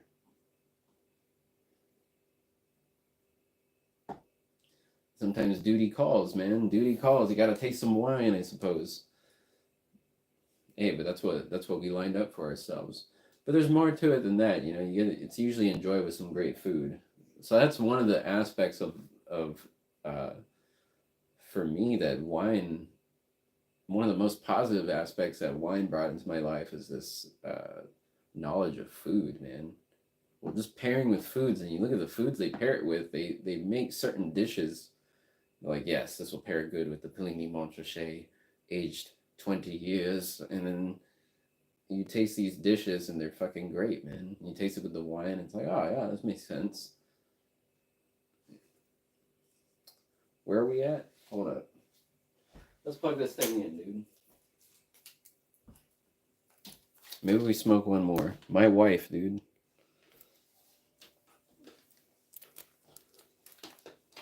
My wife is so dumb she sits on the TV and watches the couch. Oh, my wife. She's such a bad cook. We pray after we eat. Dude, Rodney Dangerfield. We pray after we eat, man. That's a sorry.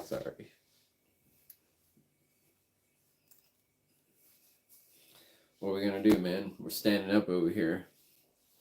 Standing up for my rights.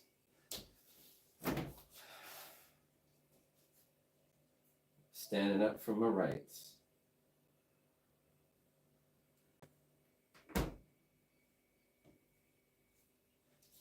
What's on the menu, man? What's on the fucking menu?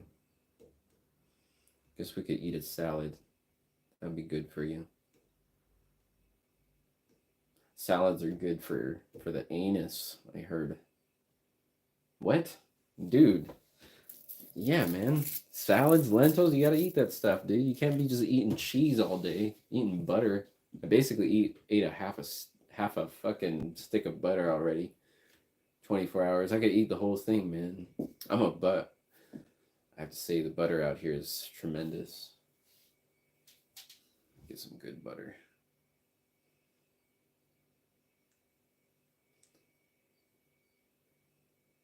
Yeah, I want some butter, man.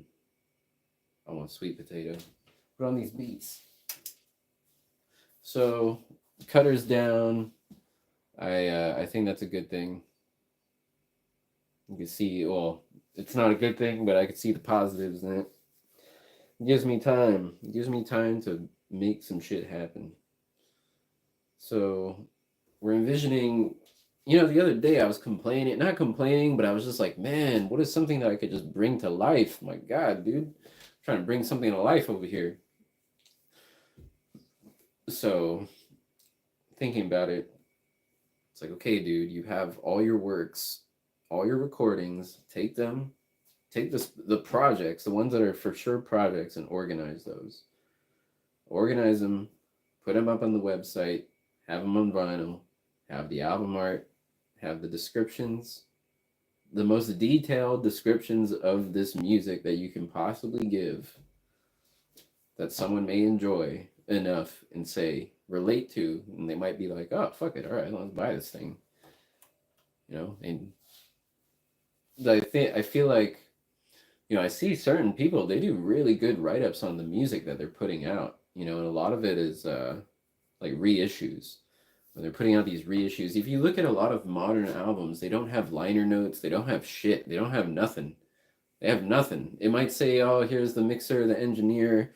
Most of the time it has nothing. It might have lyrics. Sometimes it doesn't even have lyrics. But a lot of the time it doesn't it's like let it tell the story too. So you know what you're about to get into. When you go to watch a movie, you can read a description of the movie online. There's a description, starring, directed by, made this year by this whatever. They don't really do that with music, do they? The only people writing about music are these the critics, I suppose, like people critiquing it. It's never something from the artist being like, this record is this and that. Even in liner notes, you read liner notes, it's somebody else doing the liner notes, writing about the music. It's not the artist himself, you know? Like, why is that? Why not just let this fucking guy tell? Well, I mean, it's not to say all of them, but from what I've seen, it's like some guy that, you know, that's a friend, or maybe somebody else in the band doing the write up. Somebody from the record label. So I gotta be that guy, man. I gotta write about this work. I gotta write about Ross, dude. I gotta write about what the fuck was happening at the time. And I think that'll be a good, be pretty great. Have like your biography in music, and it's not even, it's not for any other purpose. Just to be, it's just like, here's my story. You can participate after after I read the autobiography of Tony Allen. You see all of his different work, and it's such a short, it's like 200 pages, you know. It's a short autobiography where he's talking in his voice about what the fuck is happening and the making behind each of the records, and you know what he was going through at the time during all the travels. It's really cool to see that, you know, just as important as whatever was being created.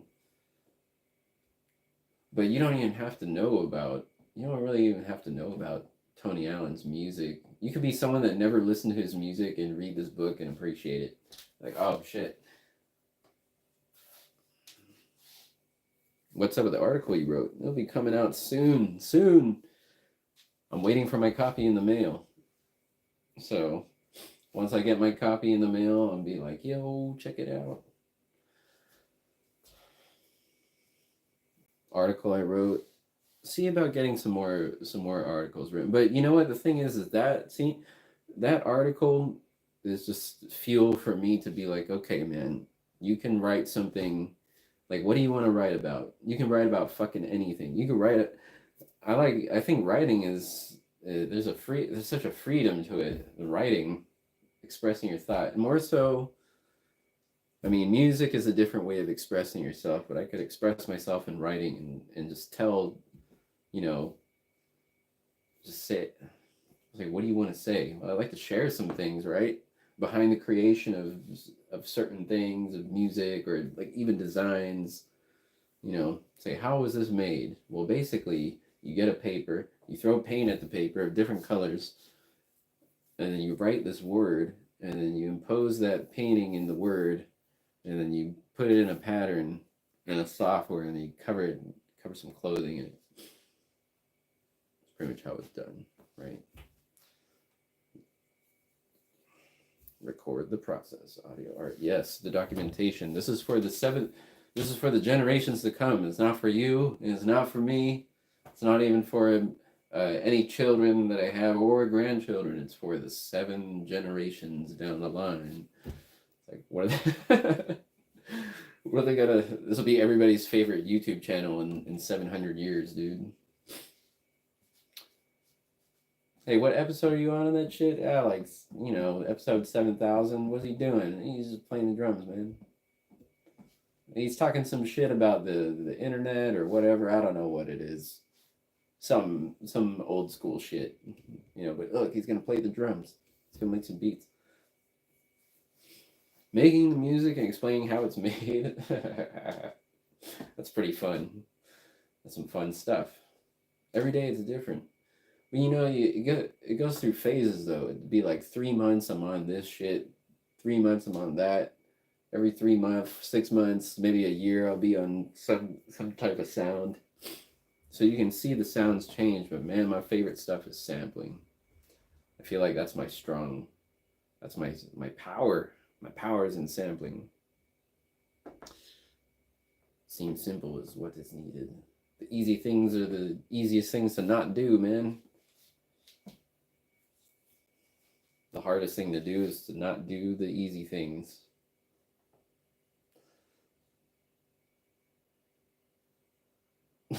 One, two, three, four. Count 1, 2, 3, 4.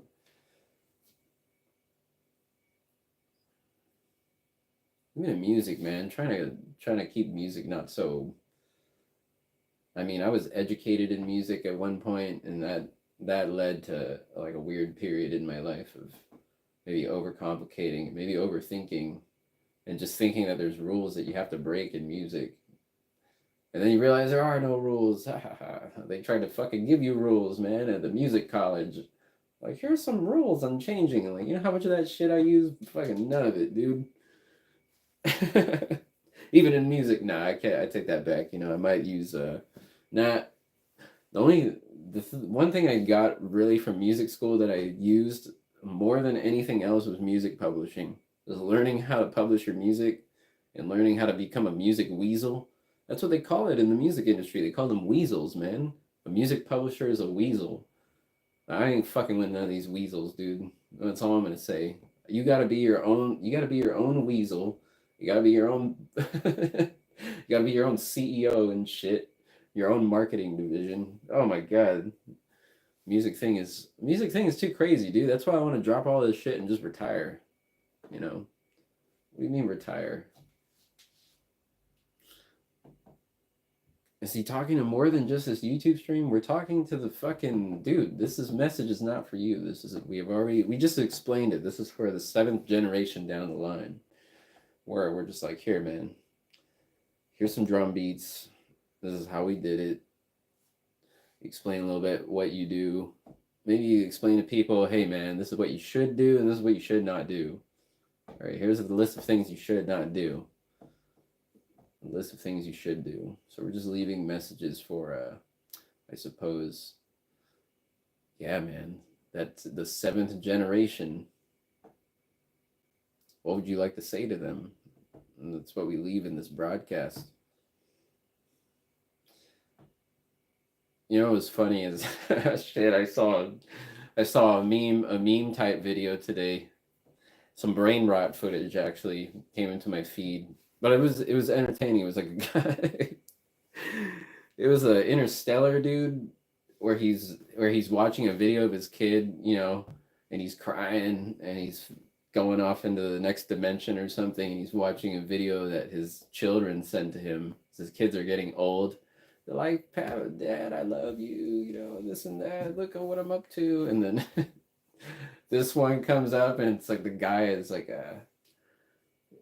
he's like an emo rocker, 35. He's like, Dad, I just started my new band, fucking we're called Poison Arrows or something. And Matthew McConaughey's crying. Oh, it's so beautiful. And he's leaving like a stupid ass message for him. But basically, that's what we're doing over here, leaving a silly message. Listen, or kind of like I think about Kurt Russell and The Thing, when everything's gone to shit outside, and he's just drinking inside his cabin, man. This is me. I'm the guy drinking inside the cabin. Everything's going bananas outside. They got war. There's like 3 wars going on outside. People are fucking going crazy in the streets, and then everybody else is pretending like none of this shit is happening. So I'm just in here in my room playing the drums, eating potatoes, trying to just live a nice life, climb the mountain. Climb the mountain today, man. Every time I climb that mountain, it's a significance in my life. I don't know why. Every single time I climb it, I tell myself before I climb it, listen, man, when you climb the top of this mountain, all that shit that you gotta do, you'll do it. It's easier than this mountain. Or is it?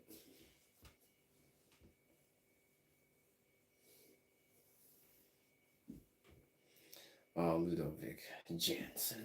I first get the subject, then I react. You don't gotta react. You just gotta sit there and do nothing, man.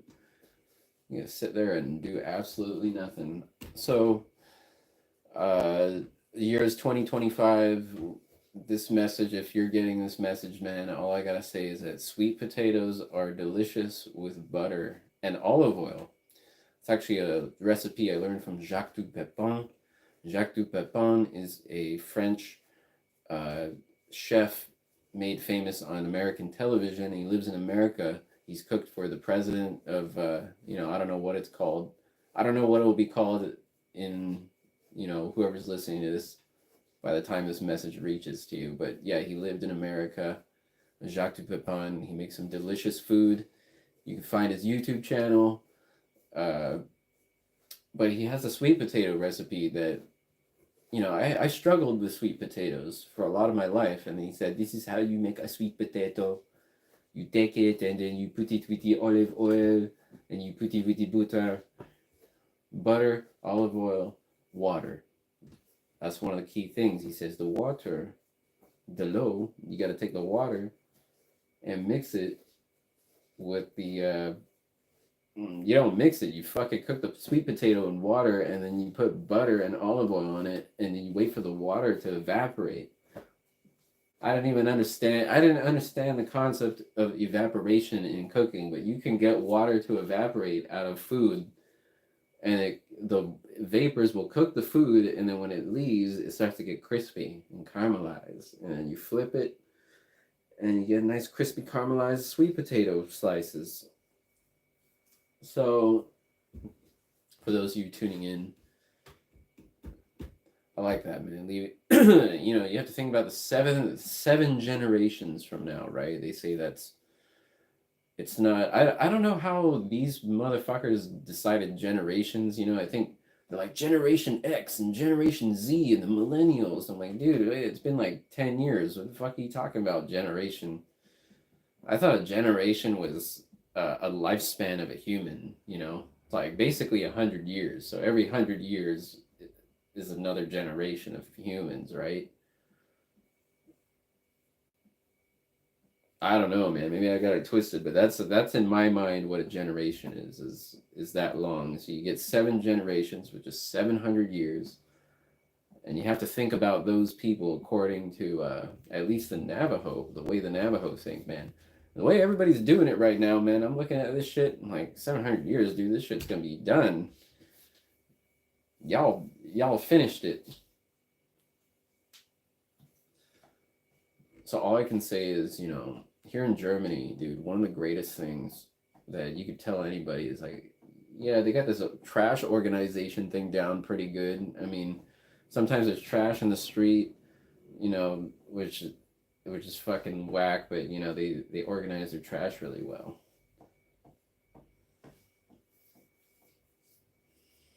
Why do we even have trash to organize, dude?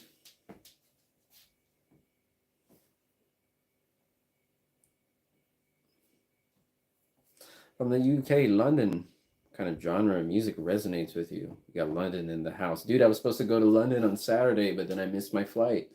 But it's okay. Like I said, I could have choked on those jellied eels, man, but I didn't. So I'll be back. I'll be back in London, UK, man. We're gonna do a record pop-up.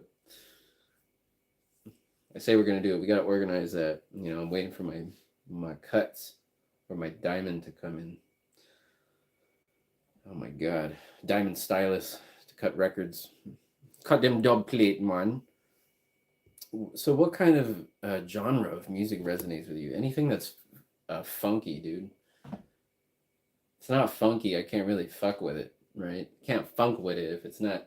I'm not talking about it has to be funk. I say it has to be funky. Like what makes it funky? It's just gotta be funky, dude. You listen and you're like, what's that? What's that funky shit? What is that? It can be any genre of music. It's gotta be a little funky, man.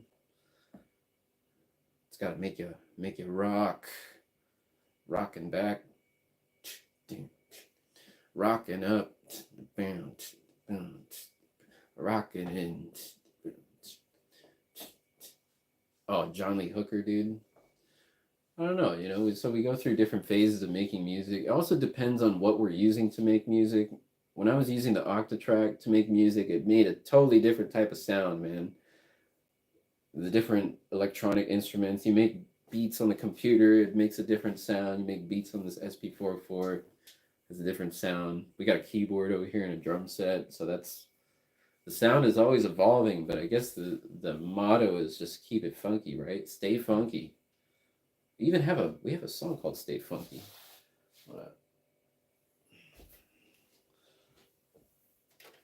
What that music, dude? You sing indie rock, soul, and funk. Checking out our shorts. Ah, fuck, man. We gotta post more shorts, dude. We. So the idea behind all these streams is that we play and we play and we play, and then we chop it up into shorts and just grab like 10 shorts from one video. I gotta do that, man. Nobody else is gonna do it. So to qualify for advertisements, which are pretty annoying too, when I go on a YouTube channel, I see ads running. I always accidentally click on it. I'm like, I get it supports the channel, but you gotta exit out. But to get that, you have to have like 1 million views on your shorts. You have to have like 1 million views on all your shorts combined to qualify. I was like, that is wild, dude. It's possible. I don't know. You gotta be like some kind of, I don't know, you gotta do something. You gotta do something never been done before, I guess. Or you gotta do something that's been done, but just do it presented in a nice fashion. Just need a viral moment. No, the thing is that sucks is that a lot of channels will they'll get 1 million views on one video, then you watch like their most recent ones. It's the same thing. The guy's making pasta, but it's like got like 2,000 views on it. So with the shorts, it's kind of like, how do you continue to deliver that stuff? Yeah, I guess you just get. Is it even getting lucky off one video? Can you even make some coin? But if it's, the thing is, if you have your music published and you put your music in a video that gets like 10 million plays, then your music automatically generates royalties, and that goes into your bank account, which is pretty fun. That's the advantage of being a musician, man, on this day and age. People don't see it. It's like, dude, you can put your music in a YouTube video, and if everything checks out with your publishing, you'll just be able to collect royalties on that shit. And you collect royalties from your distributor, and you collect royalties from the Mechanical Licensing Collective, man. The MLC, dude. Crazy.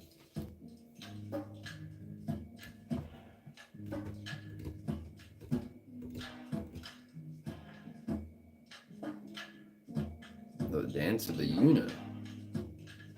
Ludovic, Miss Joey, man. What are you talking about, dude? This is getting crazy over here, dude.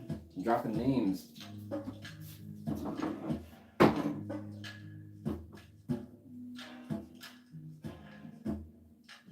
What am I gonna eat? What am I gonna eat? Baby, I said, what am I gonna eat? Never mind eating.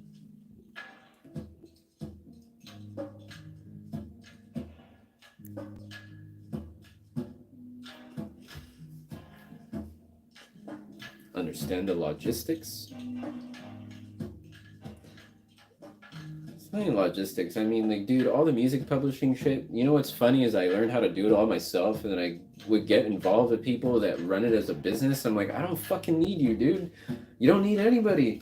That's one of the craziest things to realize nowadays, especially in the music world, is like, you don't need anybody for anything now. It's kind of weird it's like a weird realization.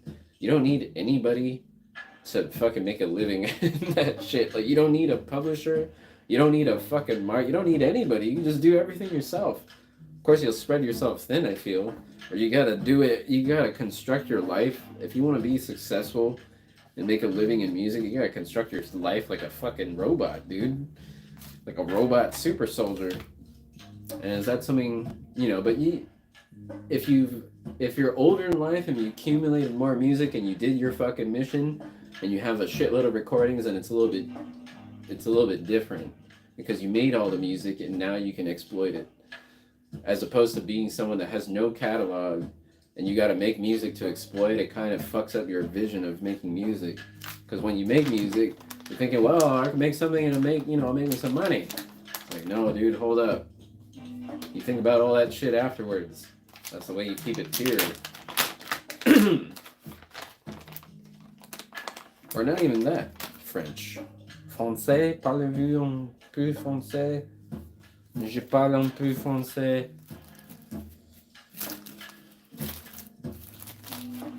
Je parle un peu français, plus toi.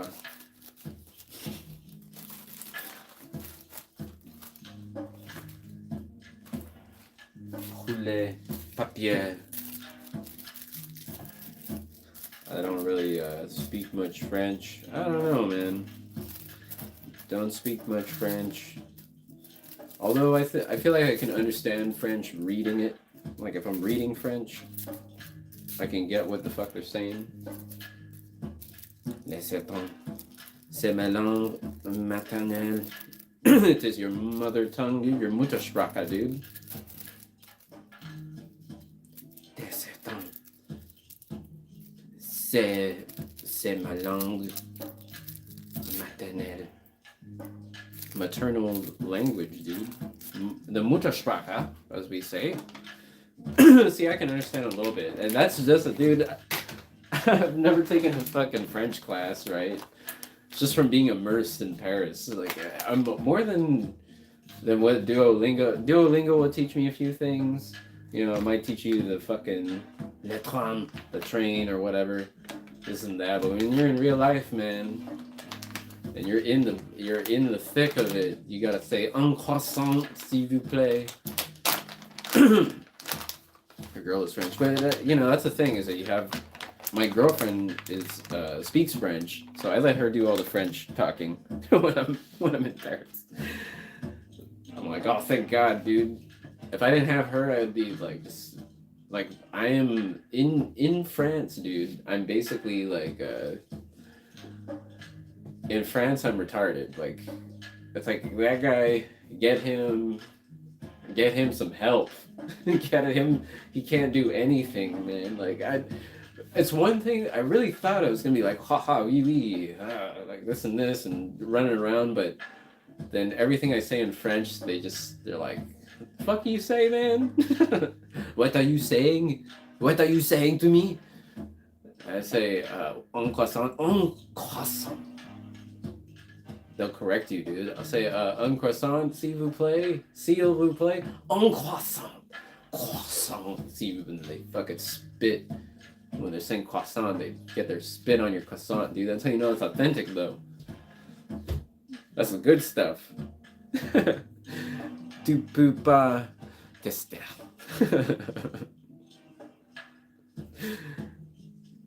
J'ai fait l'effort d'apprendre l'anglais, je suis simpan. Scoffs in French, it's masculine and feminine. One thing I learned in French, how to speak French, is go. Is like, what'd you say?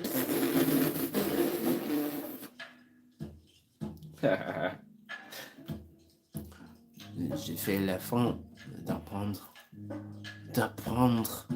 l'anglais. Je suis simpan. Says he feels the same when you're speaking English.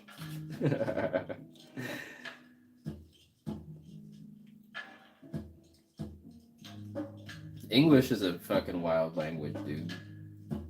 English has infected the entire planet, dude. Where you from? The stateside, dude. I lived in Los Angeles for a dozen years, dude. A dozen years trapped in the city, medicated to the max. I was medicated to the maximum living in Los Angeles. Oh, the lovely Los Angeles. Oh, the pleasures and the pains it brought, dude. Not as much pain as Paris, though, man. Paris got a lot of pain. They got stores where you can buy the pain. They pronounce it pain, but I say let's go to the pain store, dude. The boulangerie. Trying to buy some pain over there, man. It's a different type of crowd, man.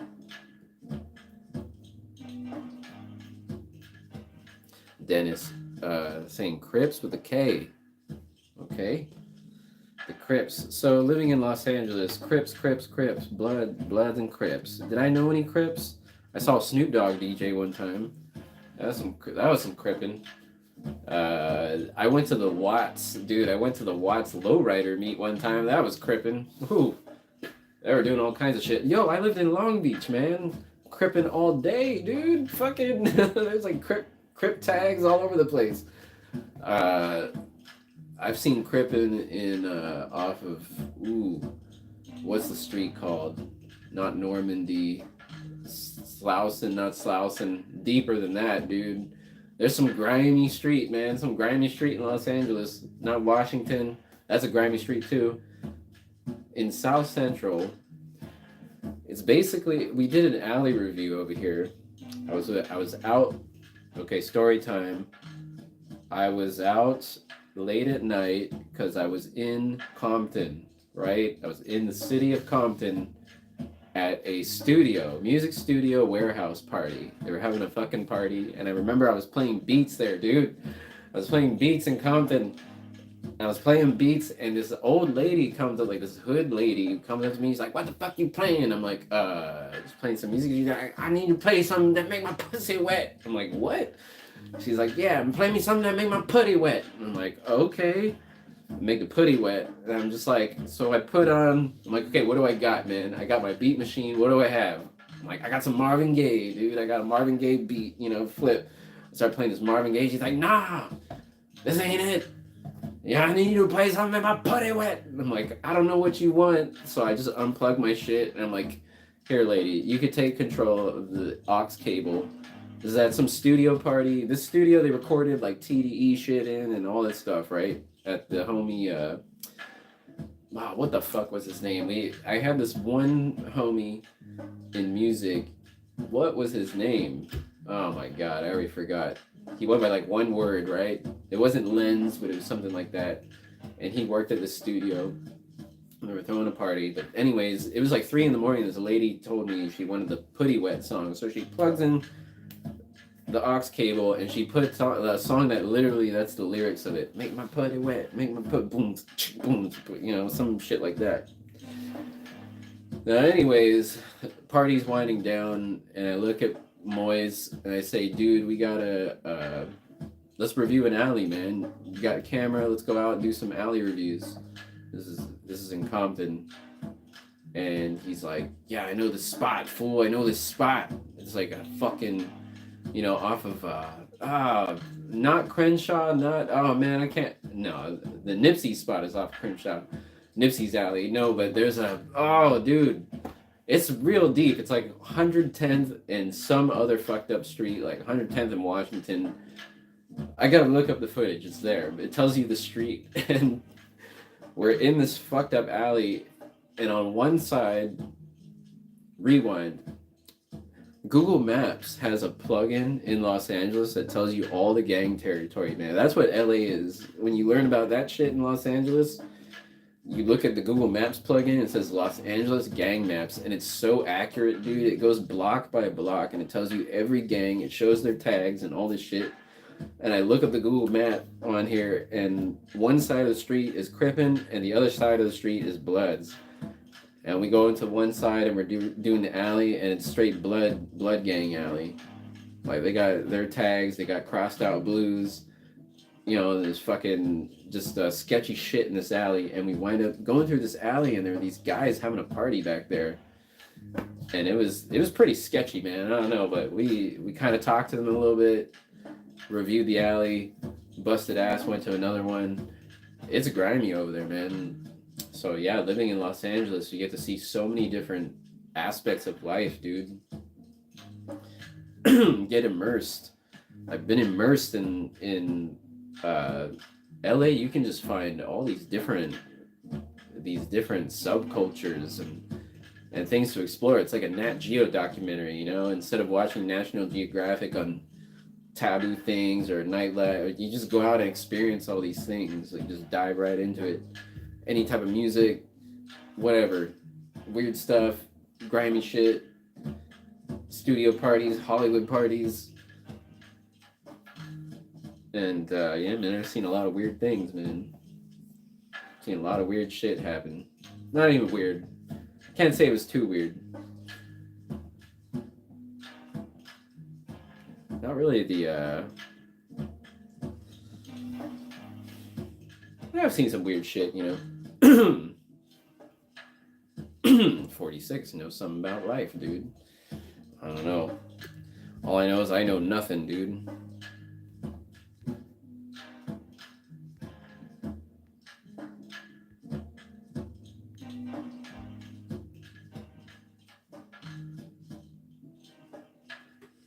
Le 12, c'est mon nombre.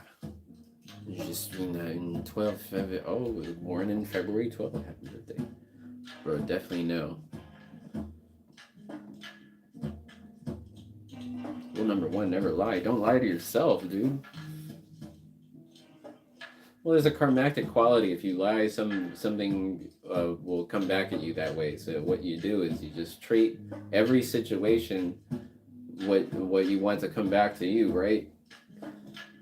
You have to understand that the things will, it'll, you could tell a lie and that could go down a really bad path, dude, for yourself.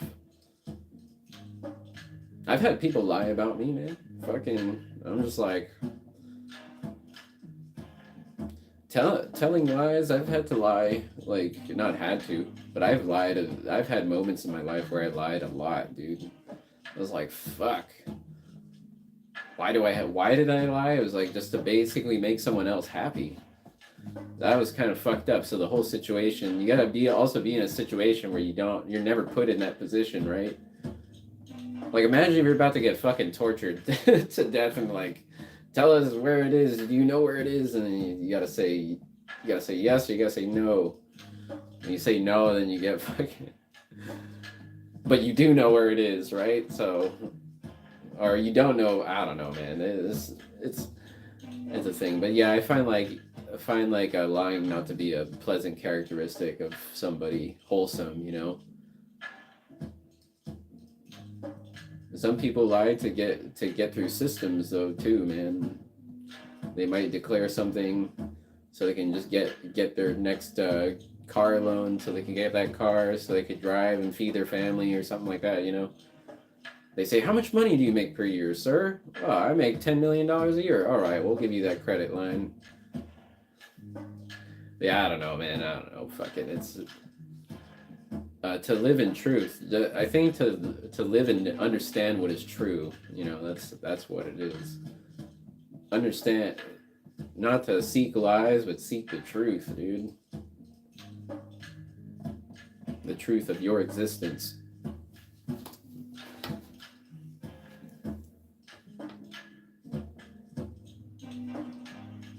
Ain't gotta lie to kick it, dude. I like to lie down. I like to lie down a lot, man. I think I can't lie, man. I love to lie down. You gotta be true to yourself, and the thing is, man, there's also like aspects in society that force people to lie, I feel. Or not, I can't say that, man. Some people choose to fucking lie.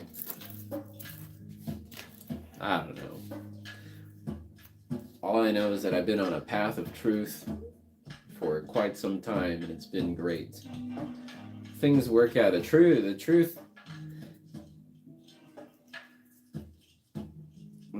of just being in the truth of knowing yourself, knowing what you're capable of, and perhaps what you're not capable of.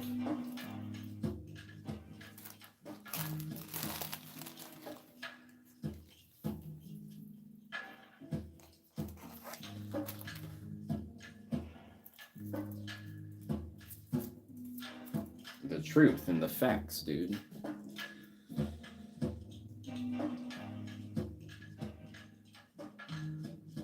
The Aquarius.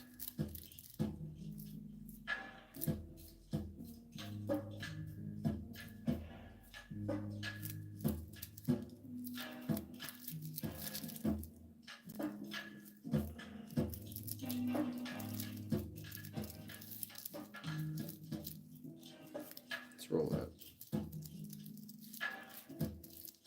Aquarius hates money. Yeah, I don't like money either, dude.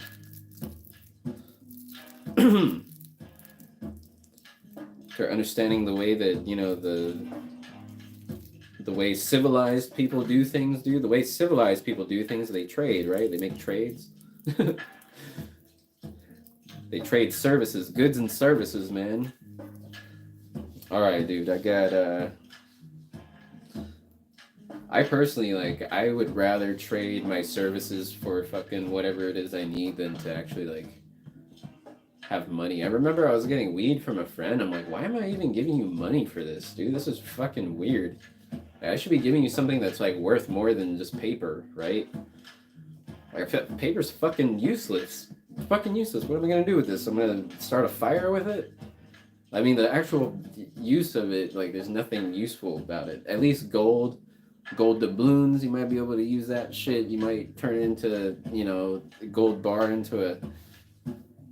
You could take a gold bar and tell someone, listen, man, I want a fucking audio amplifier and I want all the wiring inside to be made out of this gold bar. All the wiring.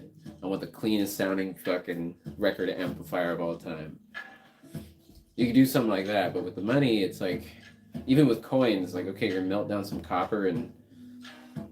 My goodness.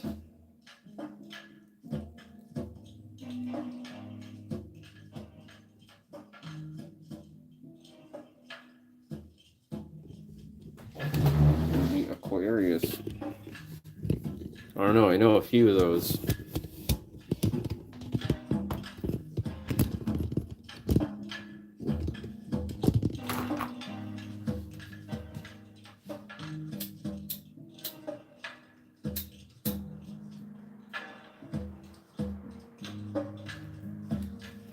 Sit here and charge my phone, dude. Talk to the people. What are these people saying, dude? Mercy for the bad ones. I don't know. I don't like to stereotype people based on their fucking sign or whatever.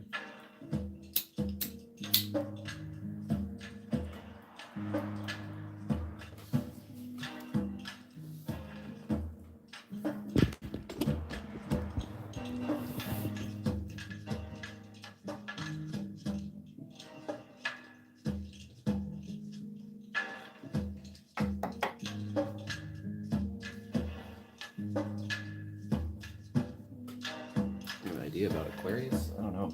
I'm related to a few Aquarians in my life.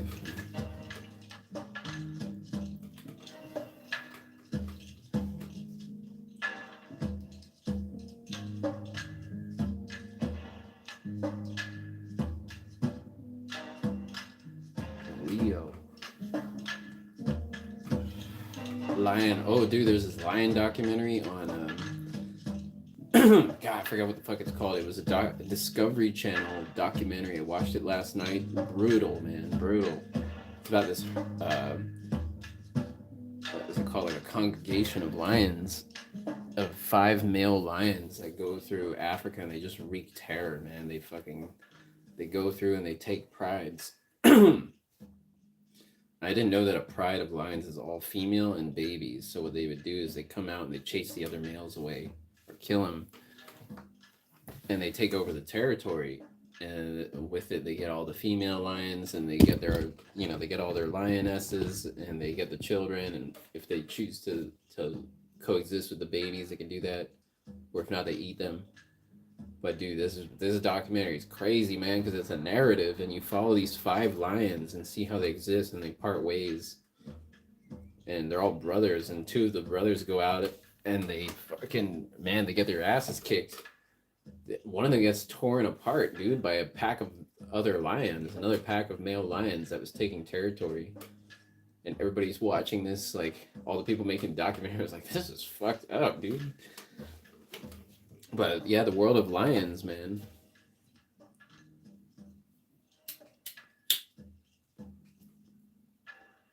Hate fish. It's a shame.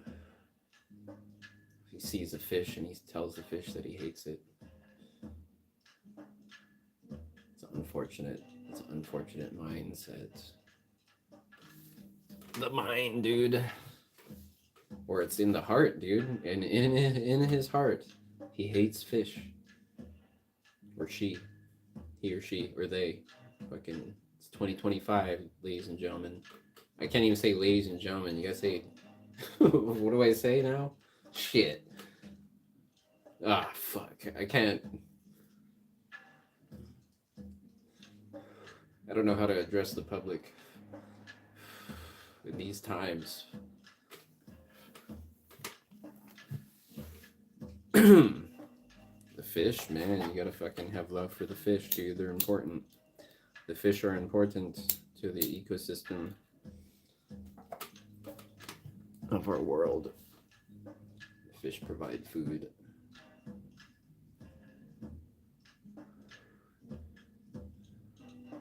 and many other things.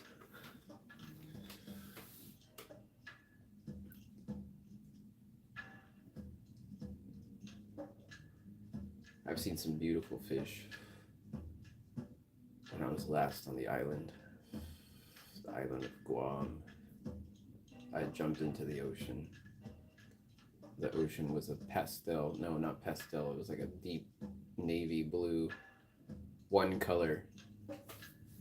And you jump in the ocean, you look underwater, and it becomes aqua color. It goes from like this crazy blue, navy blue to aqua. You got the snorkel on, you're looking underneath, you see brain. Looks like a brain, dude. The whole fucking ground looks like a brain coral, and you see sand and brains. And then you see fish everywhere. Yellow fish, fish with stripes, fish with blue and yellow, tiny fish.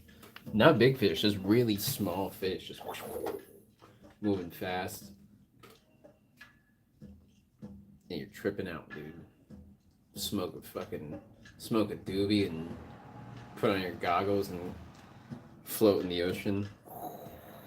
By a cave, we pulled up to a cave, this giant cave connected to the ocean, where you can put the boat inside the cave if you want, and then there's a rope in the cave that you can swing on like a motherfucking monkey.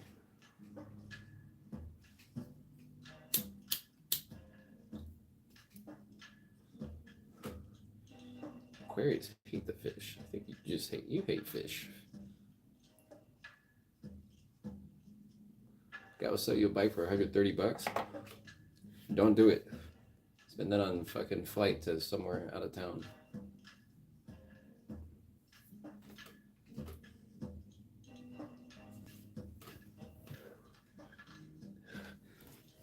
Just remember, you get the bike, you're gonna have to fucking consider that you also have to replace the wheels or the tires. You might have to fucking, you gotta get a helmet. Get reflector, a little light on that thing.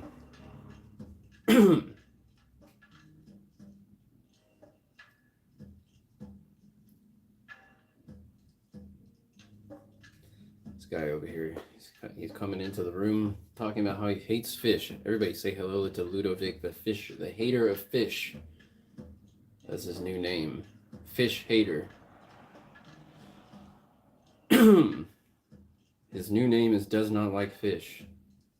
So I've been listening to Frontiersmen, dude. The Frontiersmen, and they have all the different names of the chiefs of the Native American tribes, man. The different chiefs, and a lot of them, they say their animal and they say a color. Blackfish, black bear. Blackfish is one of the top ones. He dies. Blackfish. He gets shot, and it takes him a while to die. Indian chief, but usually you're just named after, I don't know. They give you all these special names, description of your character, I suppose. So this guy, his name is Hates Fish, Does Not Like Fish. Don't give him fish. Don't give him sushi. Don't bring him to Japan. What does he eat? I don't know. He just eats like fucking cheese or something.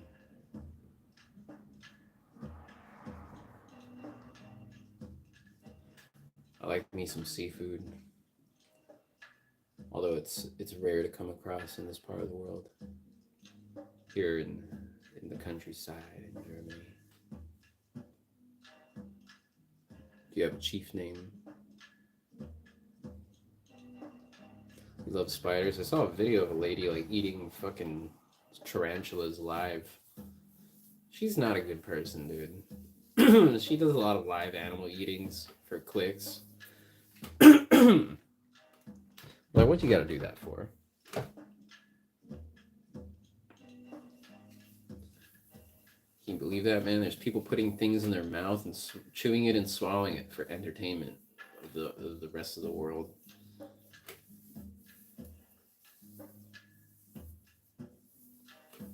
Maybe that's what I should do right now for your entertainment. I should fucking chew on some food and eat it. What am I gonna eat though? I could make a salad. A salad, dude. When I went to Italy, I learned a lot of things about the salad, man. How to prepare a salad. How is a salad really supposed to be? Like, what is supposed to be inside a salad, man? And the one thing that I've always neglected from my salads, dude, is the shredded carrot, dude. The shredded carrot is one of the most key parts of the salad. So this message is for those of you in, 7 generations from now. When you make your salad, you get your greens, you get whatever the fuck it is you want, but make sure you put some shredded carrots. And why are we going to emphasize these shredded carrots? Simply because the shredded carrot absorbs, it becomes an absorption for the oils and the acid, the vinegar, the lemon, whatever flavor you put, the carrots are going to absorb it if it's shredded. It can't be cut carrots, it has to be shredded. You have to shred it with a shredder, dude. And this is what I was learned in Italy. Und das ist, was ich lerne in Italy. And you have the shredded carrots, and you just get some vinegar and some oil, and you go ham. And you gotta get the cheese too, man. Ooh, you gotta get some of that shredded Parmigiano Reggiano. The Parma. Mmm, delicious.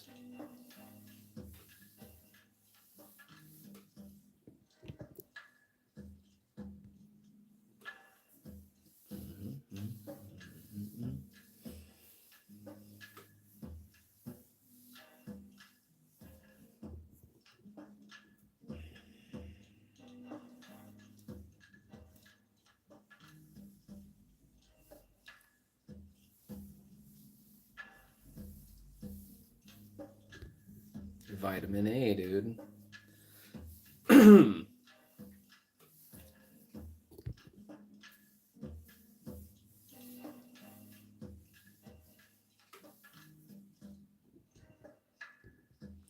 We sit here and we think, man, being a chief of a tribe is like some crazy shit.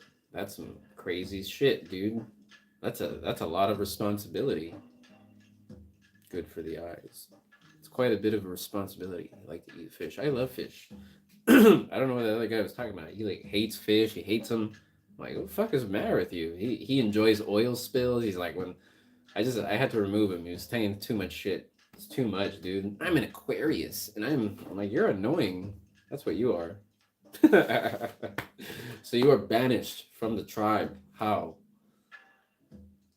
You must go. You cannot stay here. Ludwig, or whatever your name was. You must go. You have offended Chief.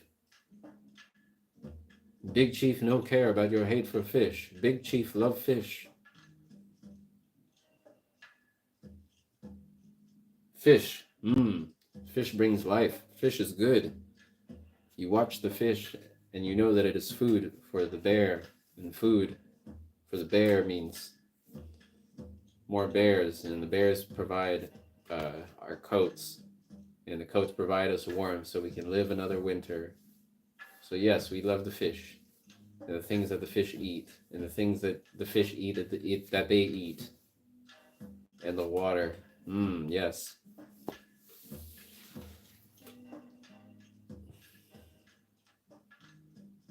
It's a delicate balance.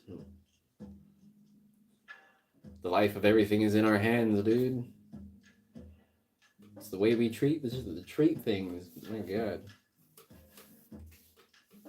All those little shrimp in the ocean eating plastic, and fish are eating them, and then we eat the fish. Plastic flavor. Have you ever had menudo? Cow intestine menudo? I don't know. I've had tripa. I've had tripe. I don't know if I have menudo.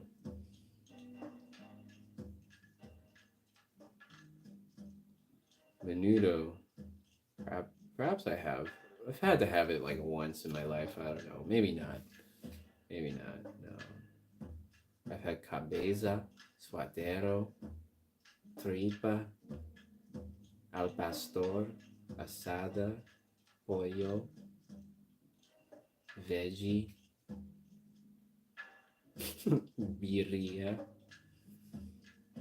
birria.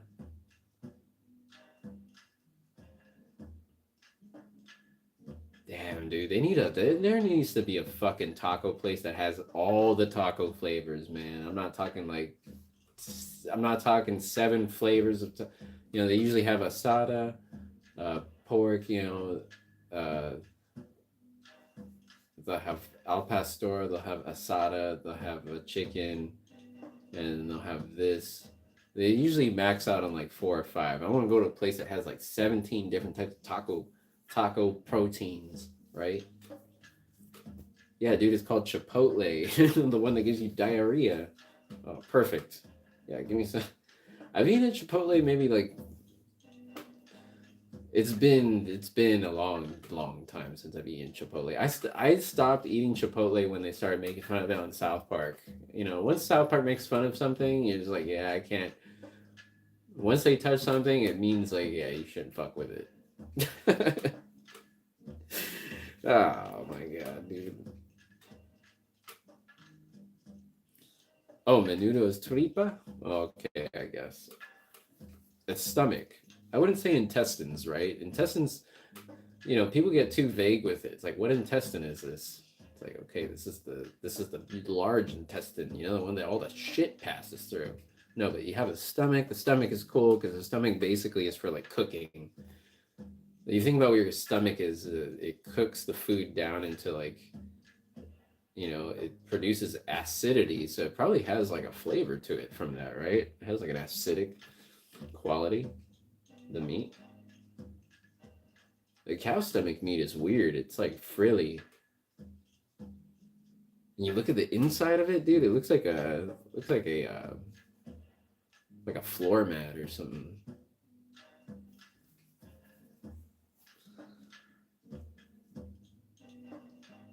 You walk and say Chipotle night, damn, dude. Chipotle night. That's one thing, man. If I could go to all right, I went to Italy and I tasted Italian food. I want to go to Mexico and taste some Mexican food. Although, yeah, man, I don't know. The thing is, it's like I like that there's that truth aspect of it. It's like, oh, this is the real thing. This is what it's supposed to be. Shit, this is what it's supposed to be. That's such a fun realization when you go to somewhere where the food is from. And you're like, this is what it's supposed to be like. I mean, it's like, it's great. This is where it comes from. It's like finding out jazz music comes from the blues, and you listen to the blues, and you're like, this is where it comes from. But that's one of the things, because yeah, going to Italy, man, and eating that food, because I can't say I know any, like, I don't have any favorite French dish or favorite fucking German dish, growing up in my existence. There's not a German dish that I go out of my way, you know, in my existence. There's nothing I went out of my way to get in life. A pizza, I'd order a pizza. I'd get that pizza delivered. I go to a pizza place. I'd eat fucking pizza. I worked at Pizza Hut. Pizza, dude. Pizza. Pasta. Fucking. You go to Olive Garden or some shit, right? You get shitty bread. That's not even Italian. Or is it? Is it Italian? I don't know. Get shitty breadsticks. I didn't see any breadsticks in in Italy though. There was a lot of bread, but there wasn't any breadsticks. Dude, they put these little pieces of bread topped with some kind of like bruschetta or something. I don't know, man. Oh, the little sandwich I got at that sandwich spot, that thing was dank, dude. There were a bunch of in Venice. There were a bunch of pigeons coming after the sandwich. They said you have to shoo them away because the pigeon would like to eat the sandwich because it's so buonissimo. I put my wine on the ground. The fucking pigeons are trying to get some wine too. They're thirsty. It's like, yo, chill out, man. Those are aggressive pigeons, dog. Outside that sandwich spot, you got some pigeons that were fucking ready. They're ready to jam. Okay, one of the mysteries of Mexico to me is like there's so many. There's so many. Salsa, dude. Salsa. You need the tomatillo. Where the fuck am I supposed to get that, dude? I actually have a friend. She grows tomatillo out here in Germany. Tomatillo. Tomatillo. What's the native word for it, dude? That's what I want to know. Probably what it is, right? Tomato. Tomato. Tomato. Man, you're making me hungry. You're making me hungry, and I'm out of. Dude, I went through this pack of spaghetti noodles. Like, oh my god, dude! I went through that shit in 2 days, really quick. Big. Uh, it's like a special noodle. It's like the most expensive one. It was like $2.30 from Italy. It had a special label on it saying, "Yeah, this is cultural preservation noodles." I got those noodles, man, and they were good, dude. Those were some good store-bought noodles because I've been making fresh noodles. I've been making my own pasta noodles fresh, and that's been a game changer for me. Actually, it's a lot of work, but when you do it right, dude, ooh, it's fun. It's fun. In the mood for enchiladas. Dude, if I had an oven, man, I would be fucking, ooh. Make a tortilla. I make some tortillas, dude. So you don't need an oven to make tortillas. You just fucking cook that thing on the stove. Make a flour tortilla? That's true. What are you talking about? You don't make that shit in an oven, dude. What does it matter? Okay, for the people of 7 generations from now, we do not cook it in an oven, dude. I don't know why I said it. Why I would be fair to myself. I don't think I was implying that you needed an oven to cook it. There's a split second of thinking, do you make it in the oven? No, dude. You cook it on the right there on the where the meat's cooking. You warm up them tortillas, make them fresh tortillas. Oh my god, a fresh blue tortilla is my favorite. I like them. I like those purple tortillas. I don't even know if there's any difference in the flavor, man, but I just like the color. Like a colored purple tortilla.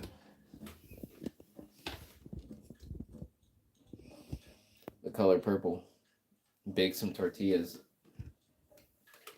I was thinking of like naan bread that you throw inside. Well, you don't even need a fucking oven for naan bread either, do you? No, I think you need an oven for that. For a riser bread.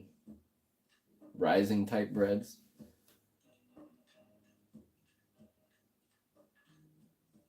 Yeah, I'd like a tortilla.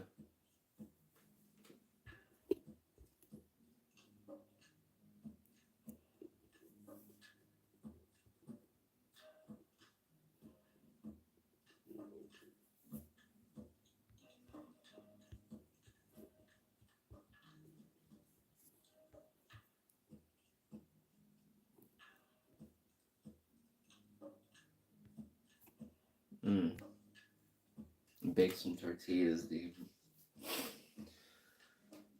What is a man to do? What I was thinking is I should plug in my computer to the interface so we can get I don't know, some computer sounds going in to the setup. But I'm also thinking, how am I supposed to set this up in a way that will work for me? Because the computer's over here, the drum set's there. I have to flip the drum set around. Is that what I gotta do?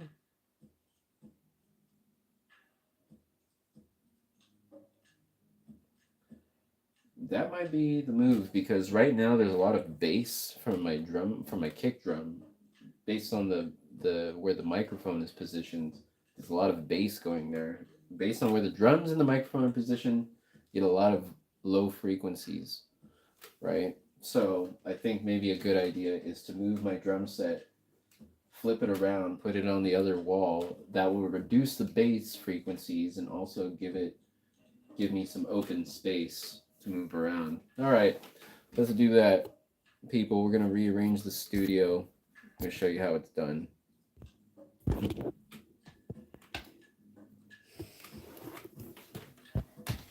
Rearrange the studio.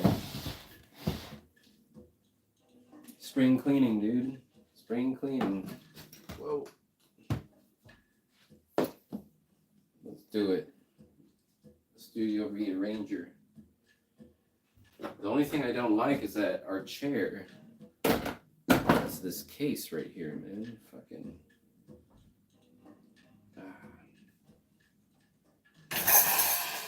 Whoa, buddy. Careful.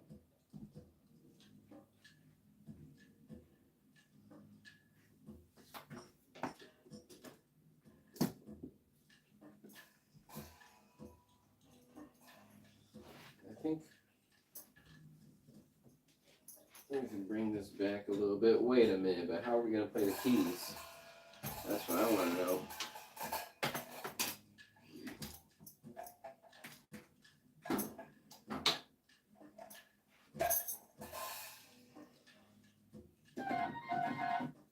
Now, how are we going to play this keyboard? That's what I want to know. We have to move something around. I guess we could take this heater here.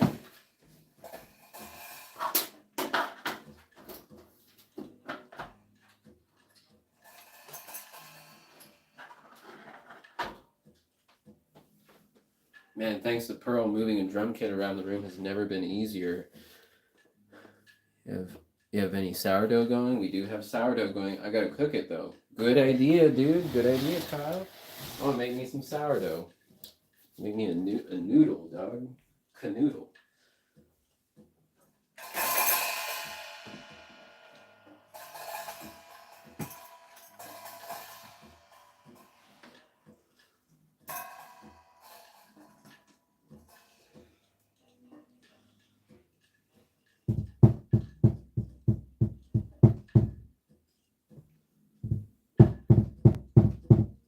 Sounds weak though. Gotta bring it a little bit. Bring it a little this way somehow.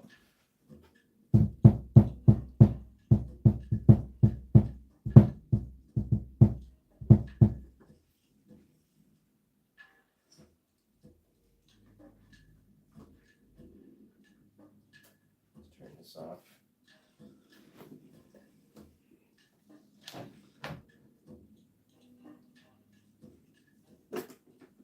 So let's say we put this over here.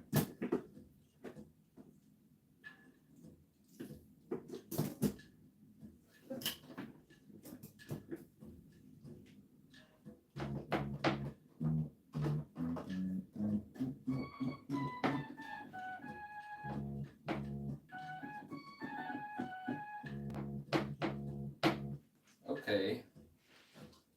So now we put this over here. Let's unplug. Let's unplug everything real quick. Okay, but wait a minute. Look at where it's positioned though. Ah, this is all fucked up. The only way this is gonna work is if I move the keyboard this way. I gotta move the keyboard over here. Because the idea is that I need the sampler going, man.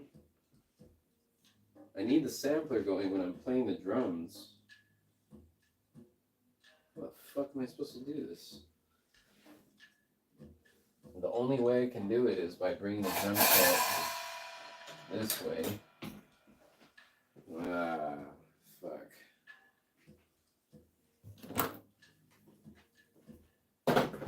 But even then, yeah, this is all messed up. What am I supposed to do, man?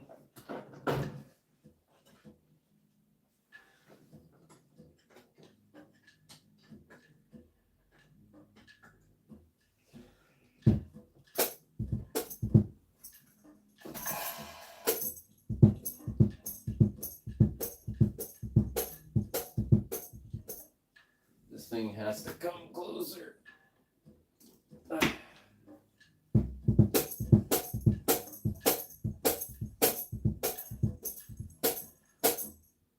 But I want to play the keys though.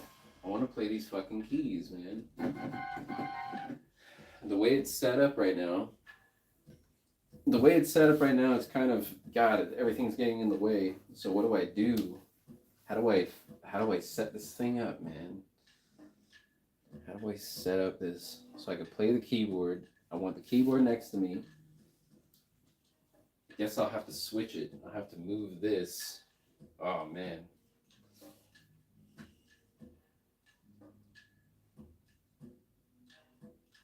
It means putting the speaker in the corner.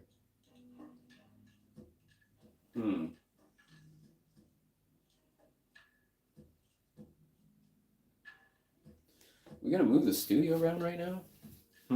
How are we gonna do this? How am I supposed to do this? The only way to get it done is to have everything kind of like at an angle or slide this down this way. Yeah, right? Okay. If I slide the keyboard down right here, then that'll give me space. So that's what I must do. That's what the man them must do then.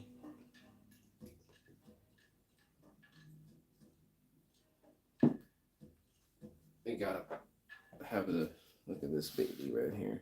This is my German made baby. Designed in it's not even German made, it's Chinese made, sold by a German. Sold to me by the Germans, dude, in Germany. One of a kind microphone. That thing will be pretty cool in a couple years. Alright. So I'm gonna show you what we want to do. We're gonna move the studio around. We're gonna reorganize. You guys can see what we're doing here. I'm gonna make it more ergonomic to my liking.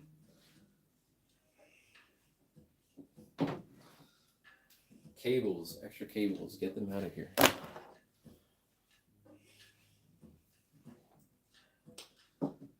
Let's just unplug everything.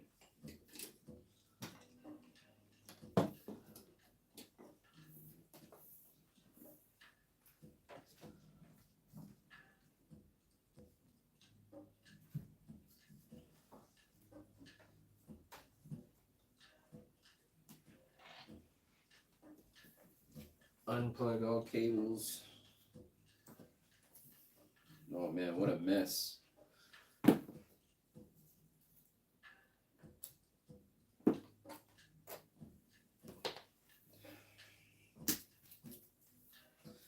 Big mess of cable, man.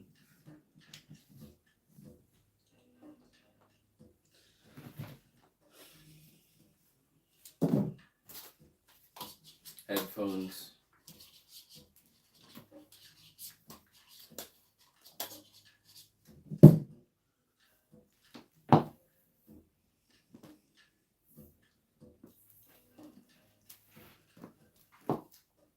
Audio cables. RCA cable.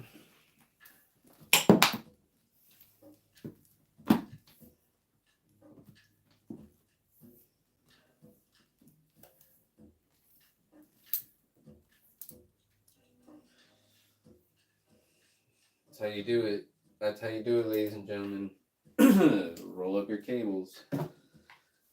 Studio essential, but you also have some cables that can't be rolled up. You have some cables that are like folded because the way it was manufactured.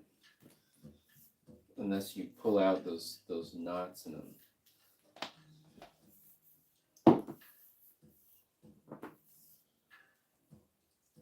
Yeah, some cables you have to stretch them. Pull out fucking the kinks in them.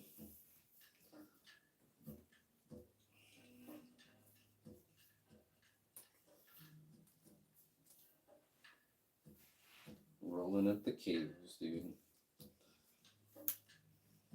This is one of the key things in a recording studio is learning how to roll a cable.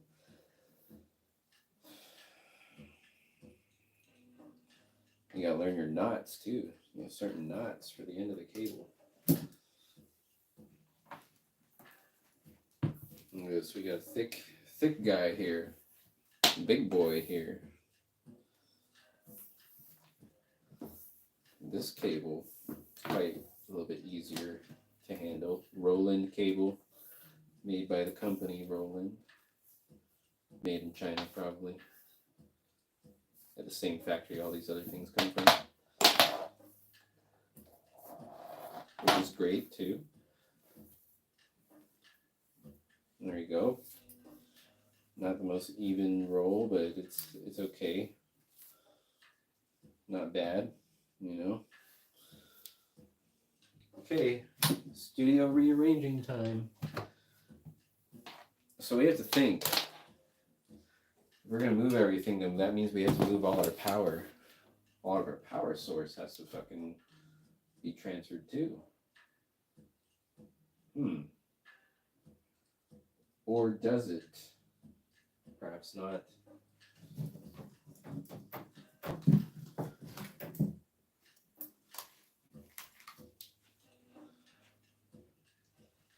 This is what we're gonna do. Move this big ass speaker.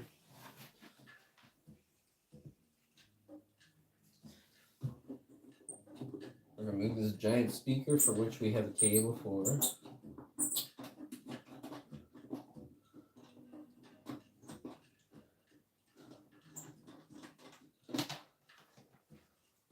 Which I don't even really use much anyways, so.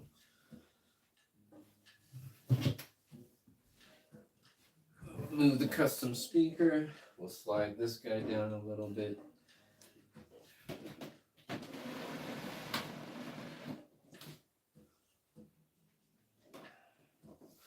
Slide all the way down.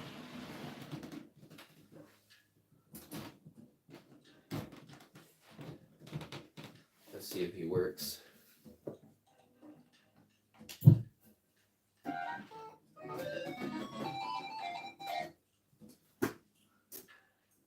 Okay, and therefore we can bring this guy over here.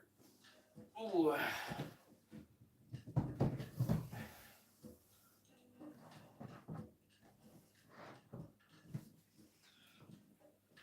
Put the base cabinet in the corner. And then we get to bring this guy right there. This guy can be right here. Ooh, careful. Careful, dude.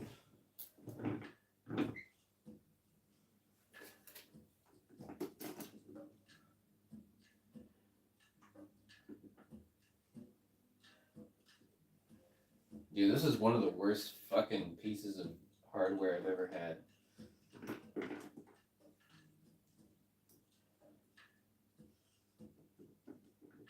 Easily.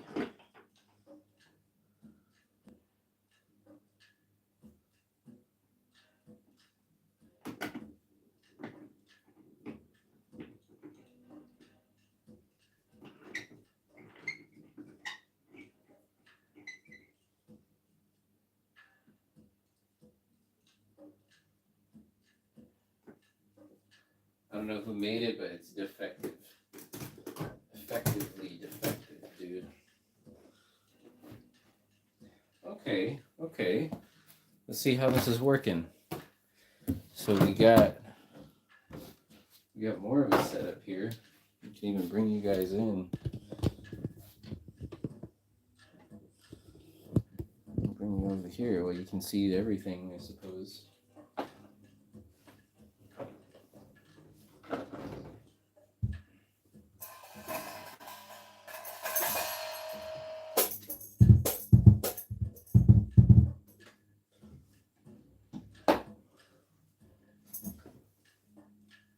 We can even bring this in a little bit more.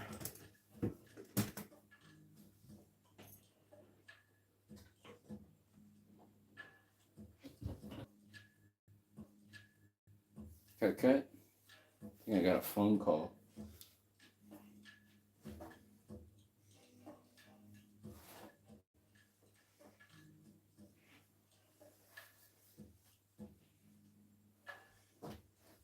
So I guess we'll have to test it out and see how it rocks.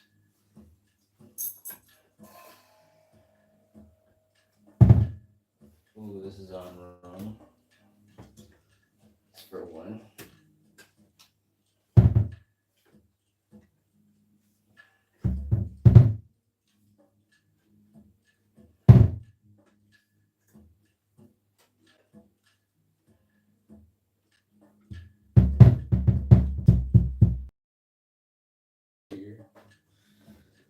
Okay. I see what's going on now. The studio's getting just a little more, yeah, in tune. I put this up here, dude. Why did I put the microphone in the corner, standing up? That might be a fresh sound, actually. That might be a fresh sound, mate. So, what we'll have to do,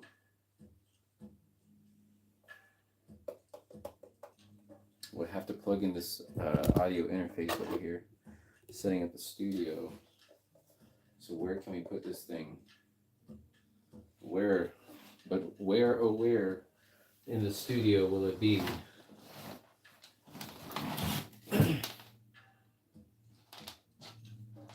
Because we just keep it over here.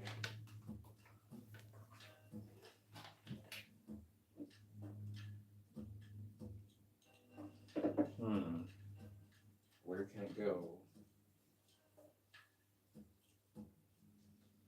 Well, the thing about the interface is that you don't really need to have access to it.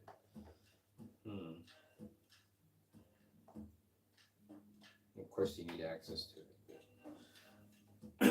Think of it like rack gear. Okay, I guess we could put it in here in this wood encasing.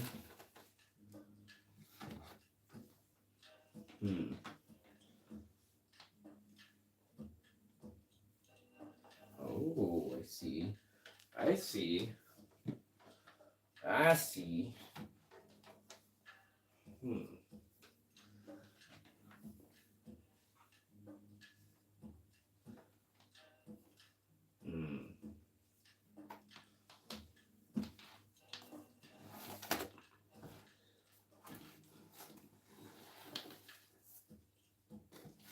Where the fuck am I gonna put this? I guess I can. Oh man, this is difficult. I could put it over here. I could put it over there.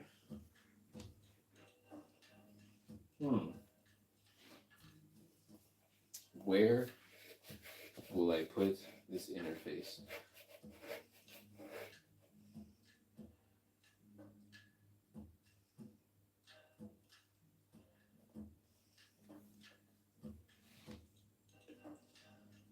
Can go in many places.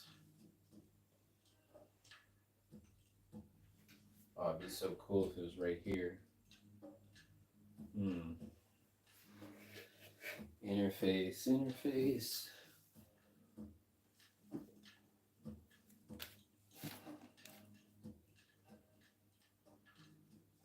I'll just put it on the floor or something, right? Nah, I don't want it on the floor. Well, why not? We'll keep it warm, right?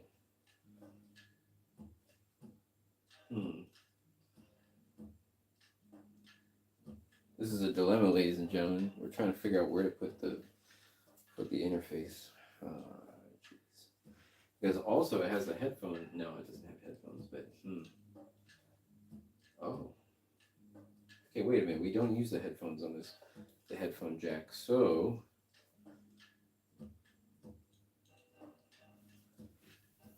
I could actually put it up.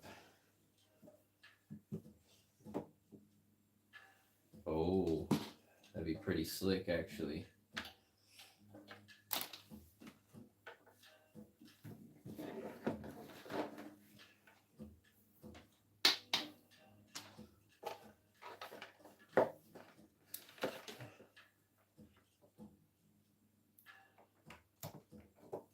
Okay.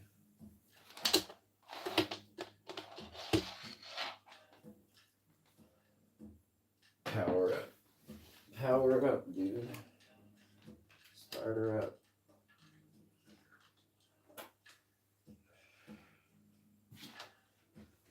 I think this might be a little bit of a cleaner look for the studio.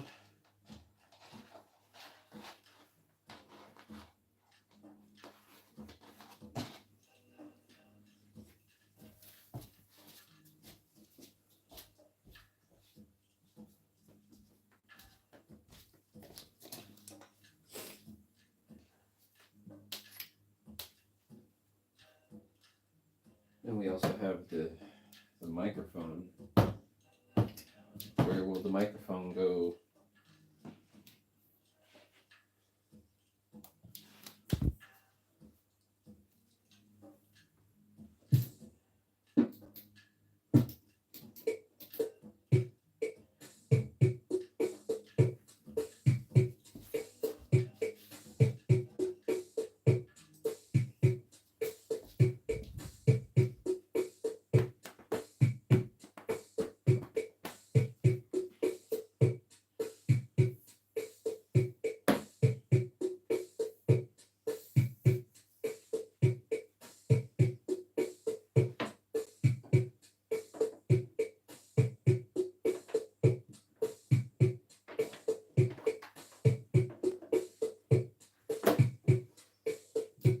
So what we're going to do is we're going to take the microphone and run it under the rug, the microphone cable.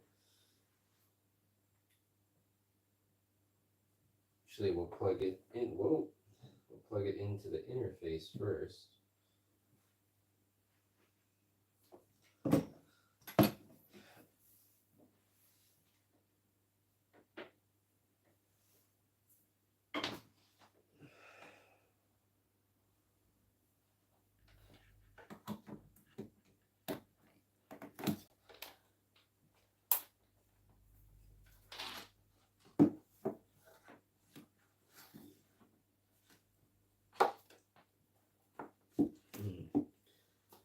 Okay.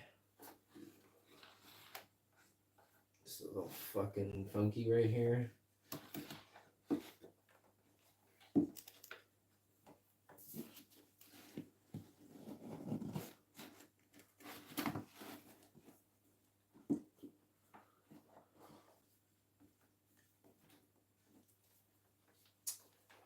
Fuck, man. How am I supposed to do this? All right, so we're over here. Can't be mad. I'm trying to just set up my audio interface, like thinking, where can it go? Where on this, in this studio, can it go? That's a comfortable place for it. And I think the only way to really do this is to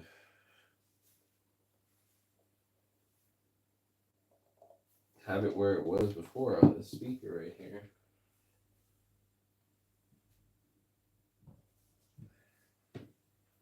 Have it on the speaker, but with it being on the speaker,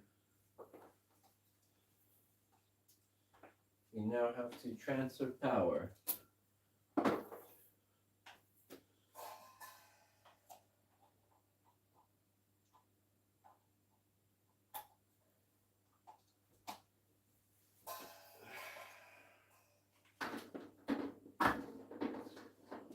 Nah, hold on. What the fuck am I supposed to do? Maybe it wasn't a good time to rearrange the studio? Nah, it's always a good time.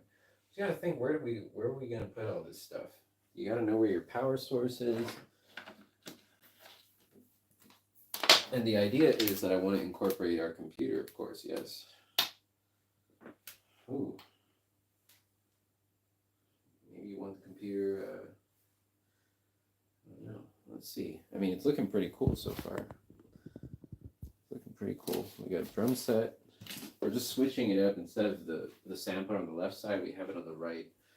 I don't know if it'll make sense, but it could.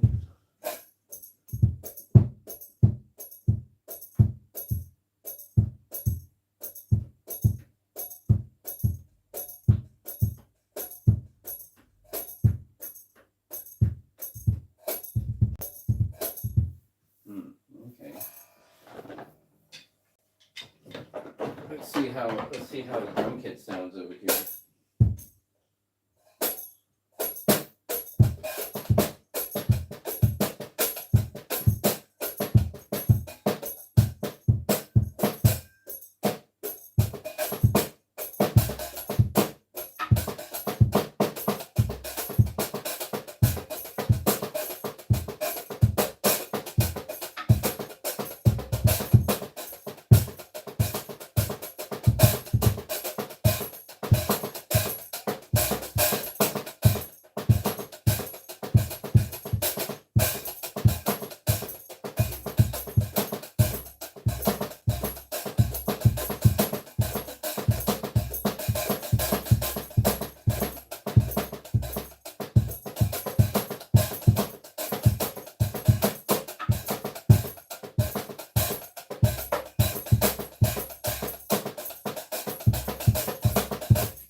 don't know. I'm gonna figure this out. I'll leave you guys to it. All right.